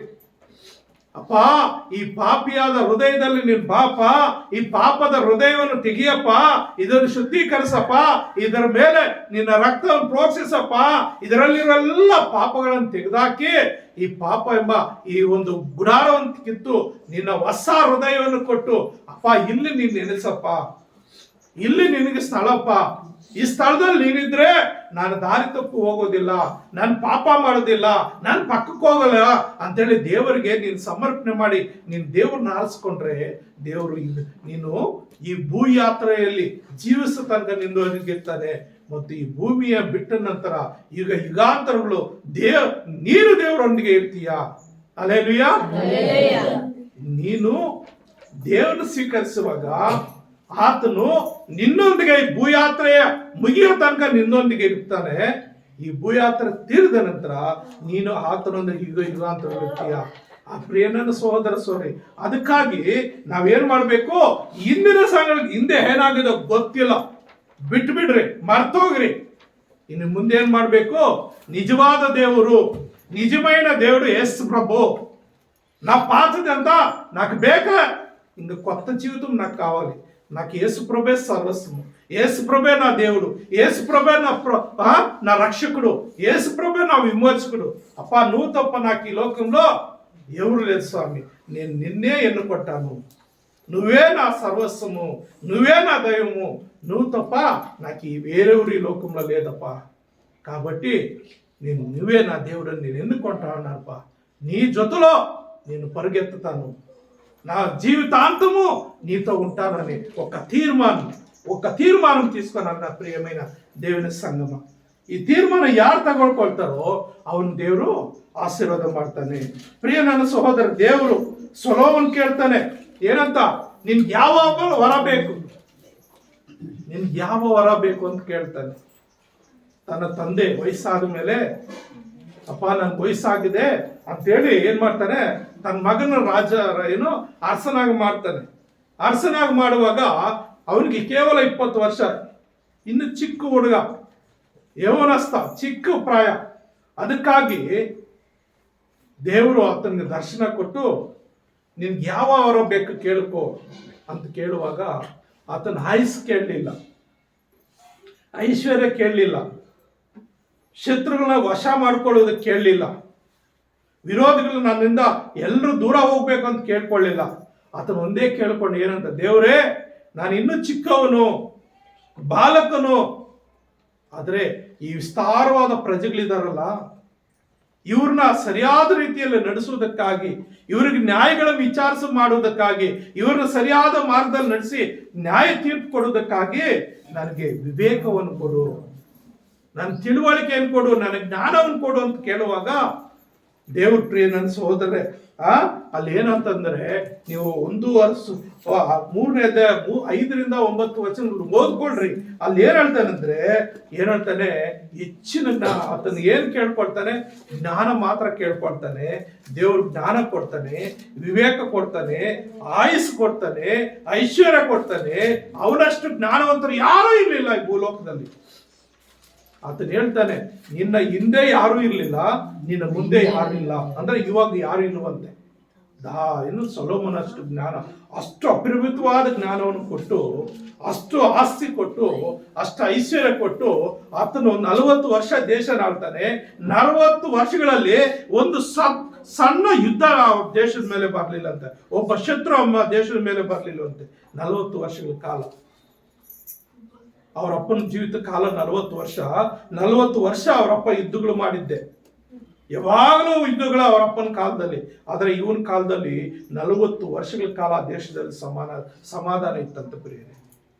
ಅವನು ಏನೋ ಈ ಒಂದು ಶತ್ರು ಕೂಡ ಅವನ ಮೇಲೆ ಬರಲಿಲ್ಲ. ಆದರೆ ಕಾಲಕ್ರಮೇಣ ಅವನು ತನ್ನ ಹೆಂಡತಿಯರ ಮಾತು ಕೇಳಿ, ಉಪಪತ್ನಿಯರು ಇರ್ತಾರೆ ಅವನಿಗೆ, 700 ಜನ ಹೆಂಡತಿಯರು, 300 ಜನ ಉಪಪತ್ನಿಯರು. ಅವ್ರ ಮಾತು ಕೇಳಿ ಅನ್ಯ ದೇವರನ್ನ ಆರಾಧನೆ ಮಾಡಿಕ್ಕೆ ಇವನು ಹೋಗ್ಬಿಡ್ತಾನೆ. ಮುಪ್ಪಿನ ಕಾಲದಲ್ಲಿ 60 ವಯಸ್ಸಿನಲ್ಲಿ ಹೆಂಗಸರ ಮಾತುಗಳಿಗೆ ಬಲಿಯಾಗ್ಬಿಡ್ತಾನೆ. ಆದ್ರಿಂದ ಅವಾಗ ದೇವರು ಹೇಳ್ತಾನೆ, 2 ಸಾರಿ ಎಚ್ಚರಿಸ್ತಾನೆ, ನೀನು ಮಾಡ್ತಾ ಇರೋದು ಸರಿ ಇಲ್ಲ, ಇದುವರೆಗೂ ನನ್ನೊಟ್ಟಿಗಿದ್ದೆ, ನಾನು ನಿನ್ನ ಕಾಪಾಡ್ತಾ ಇದ್ದೀನಿ, ಈಗ ನಾನು ಬಿಟ್ಟು ನೀನು ಬೇರೆ ಕಡೆ ಹೆಜ್ಜೆ ಎತ್ತಿರ್ತಾ ಇದೆಯಾ, ಬೇರೆ ಕಡೆ ನೋಡ್ತಾ ಇದೆಯಾ, ಖಂಡಿತ ನಿನ್ಗೆ ಶಿಕ್ಷೆ ವಿಧಿಸ್ತೀನಿ ಅಂತ ಹೇಳುವಾಗ ಅವನು ಎಚ್ಚರಗೊಳ್ಳಲ್ಲ. ಹೆಂಡತಿಗೆ ಮುದೇನಾಗ್ತಾನೆ. ಆದ್ದರಿಂದ 60 ವರ್ಷಕ್ಕೆ ಅವನ ಆಯುಸ್ಸು ಮುಗಿಸ್ಬಿಡ್ತಾನೆ. ಆಮೇಲೆ ಶತ್ರುಗಳು ಅವನ ದೇಶದ ಮೇಲೆ ಬರೋಕ್ಕೆ ಸ್ಟಾರ್ಟ್ ಆಗ್ತದೆ. ಅವನು 12 ಗೋತ್ರಗಳನ್ನ ಒಂದಾಗಿ ಸೇರಿಸಿ ದೇಶವನ್ನು ಆಳ್ತಾ ಇರ್ತಾನೆ. 12 ರಾಜ್ಯಗಳು ಒಂದಾಗಿ ಸೇರಿಸಿ 12 ಗೋತ್ರ ಇಸ್ರಾಯೇಲ್ನ ಯಹೂದ್ಯರನ್ನ. ಆದರೆ ಕೊನೆಗೆ ಎಲ್ಲ ಇಬ್ಬಾಗ ಆಗೋಗ್ಬಿಡ್ತದೆ. ಕೊನೆಗೆ ಒಂದೇ ಒಂದು ಕುಲ ಅವನು ಉಳ್ಕೊಳ್ತದೆ ಅವನ ಮಕ್ಕನಿಗೆ. ಹಾಗಾಗಿ ಪ್ರೇರೆ ಹಾಗಾಗೋದು ಬೇಡ. ಪ್ರಿಯ ನನ್ನ ಸಹೋದರ ಸಹೋದರ, ಆದ್ರಿಂದ 1 ಸಮುವೇಲ 1ನೇ ಅಧ್ಯಾಯ 17ನೇ ವಚನ ಒಂದು ಓದಿ ನಾವು ಮುಕ್ತಾಯ ಮಾಡ್ಕೊಳ್ಳೋಣ. 1 ಸಮುವೇಲ 17ನೇ ಅಧ್ಯಾಯ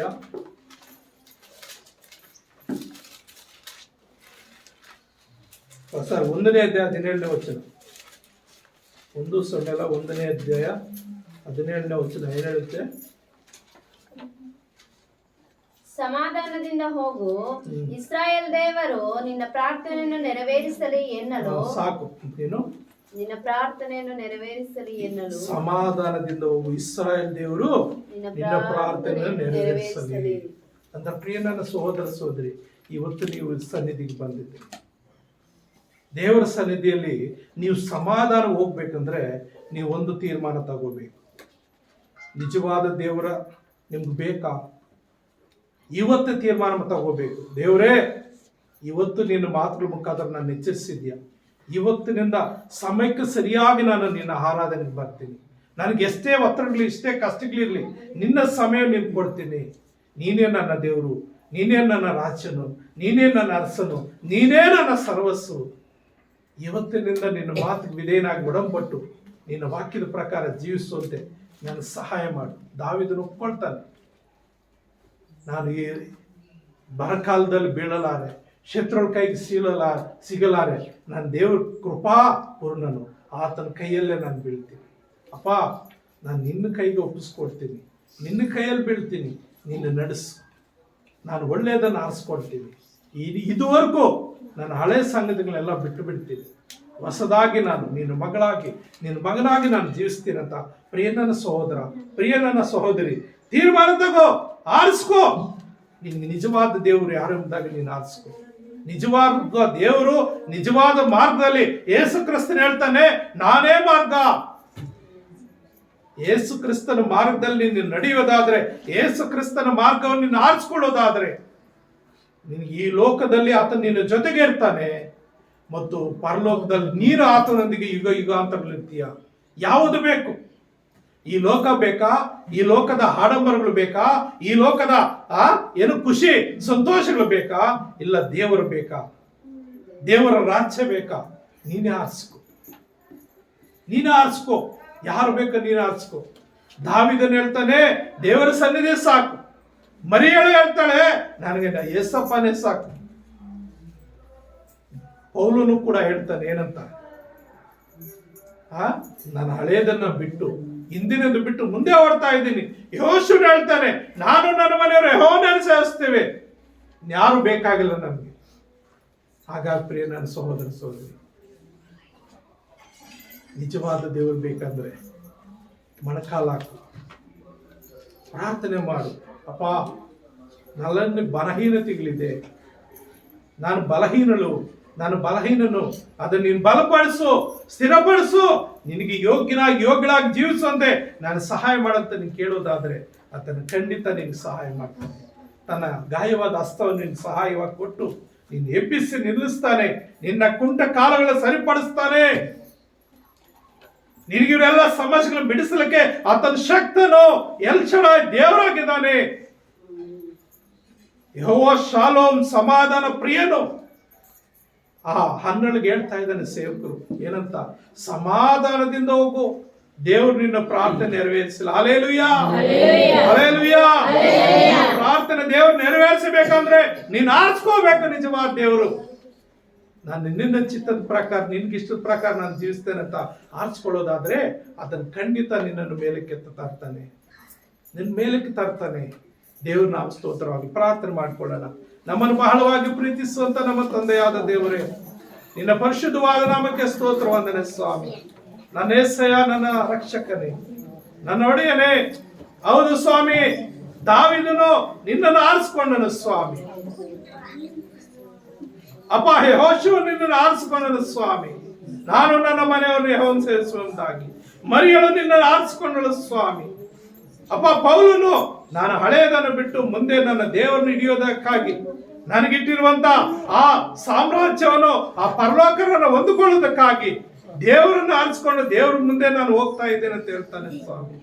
ಹಾಗಾಗಪ್ಪ, ಈ ಮಾತುಗಳು ಕೇಳುವ ನಿನ್ನ ಮಕ್ಕಳು ನಿನ್ನನ್ನು ಆರಿಸಿಕೊಂಡು ನಿನ್ನೊಂದಿಗೆ ಜೀವಿಸಲು ಒಳ್ಳೆ ತೀರ್ಮಾನ ತೆಗೆದುಕೊಂಡು ನೀನೇ ನಿಜವಾದ ದೇವರೊಂದಾಗಿ ನಿನ್ನನ್ನು ಆರಿಸಿಕೊಂಡು ನಿನ್ನೊಟ್ಟಿಗೆ ಜೀವಿಸುವಂತೆ ಪ್ರತಿಯೊಬ್ಬೊಬ್ಬರನ್ನ ಆಶೀರ್ವದಿಸಿ ನೀವೇ ಮಹಿಮೆ ಹೊಂದಿಕೋಬೇಕೆಂದಾಗಿ ನಜರೇತಿನ ಯೇಸುವಿನ ನಾಮದಲ್ಲಿ ಪ್ರಾರ್ಥನೆ ಬೇಡಿ ಹೊಂದಿದ್ದೇನೆ ತಂದೆಯೇ.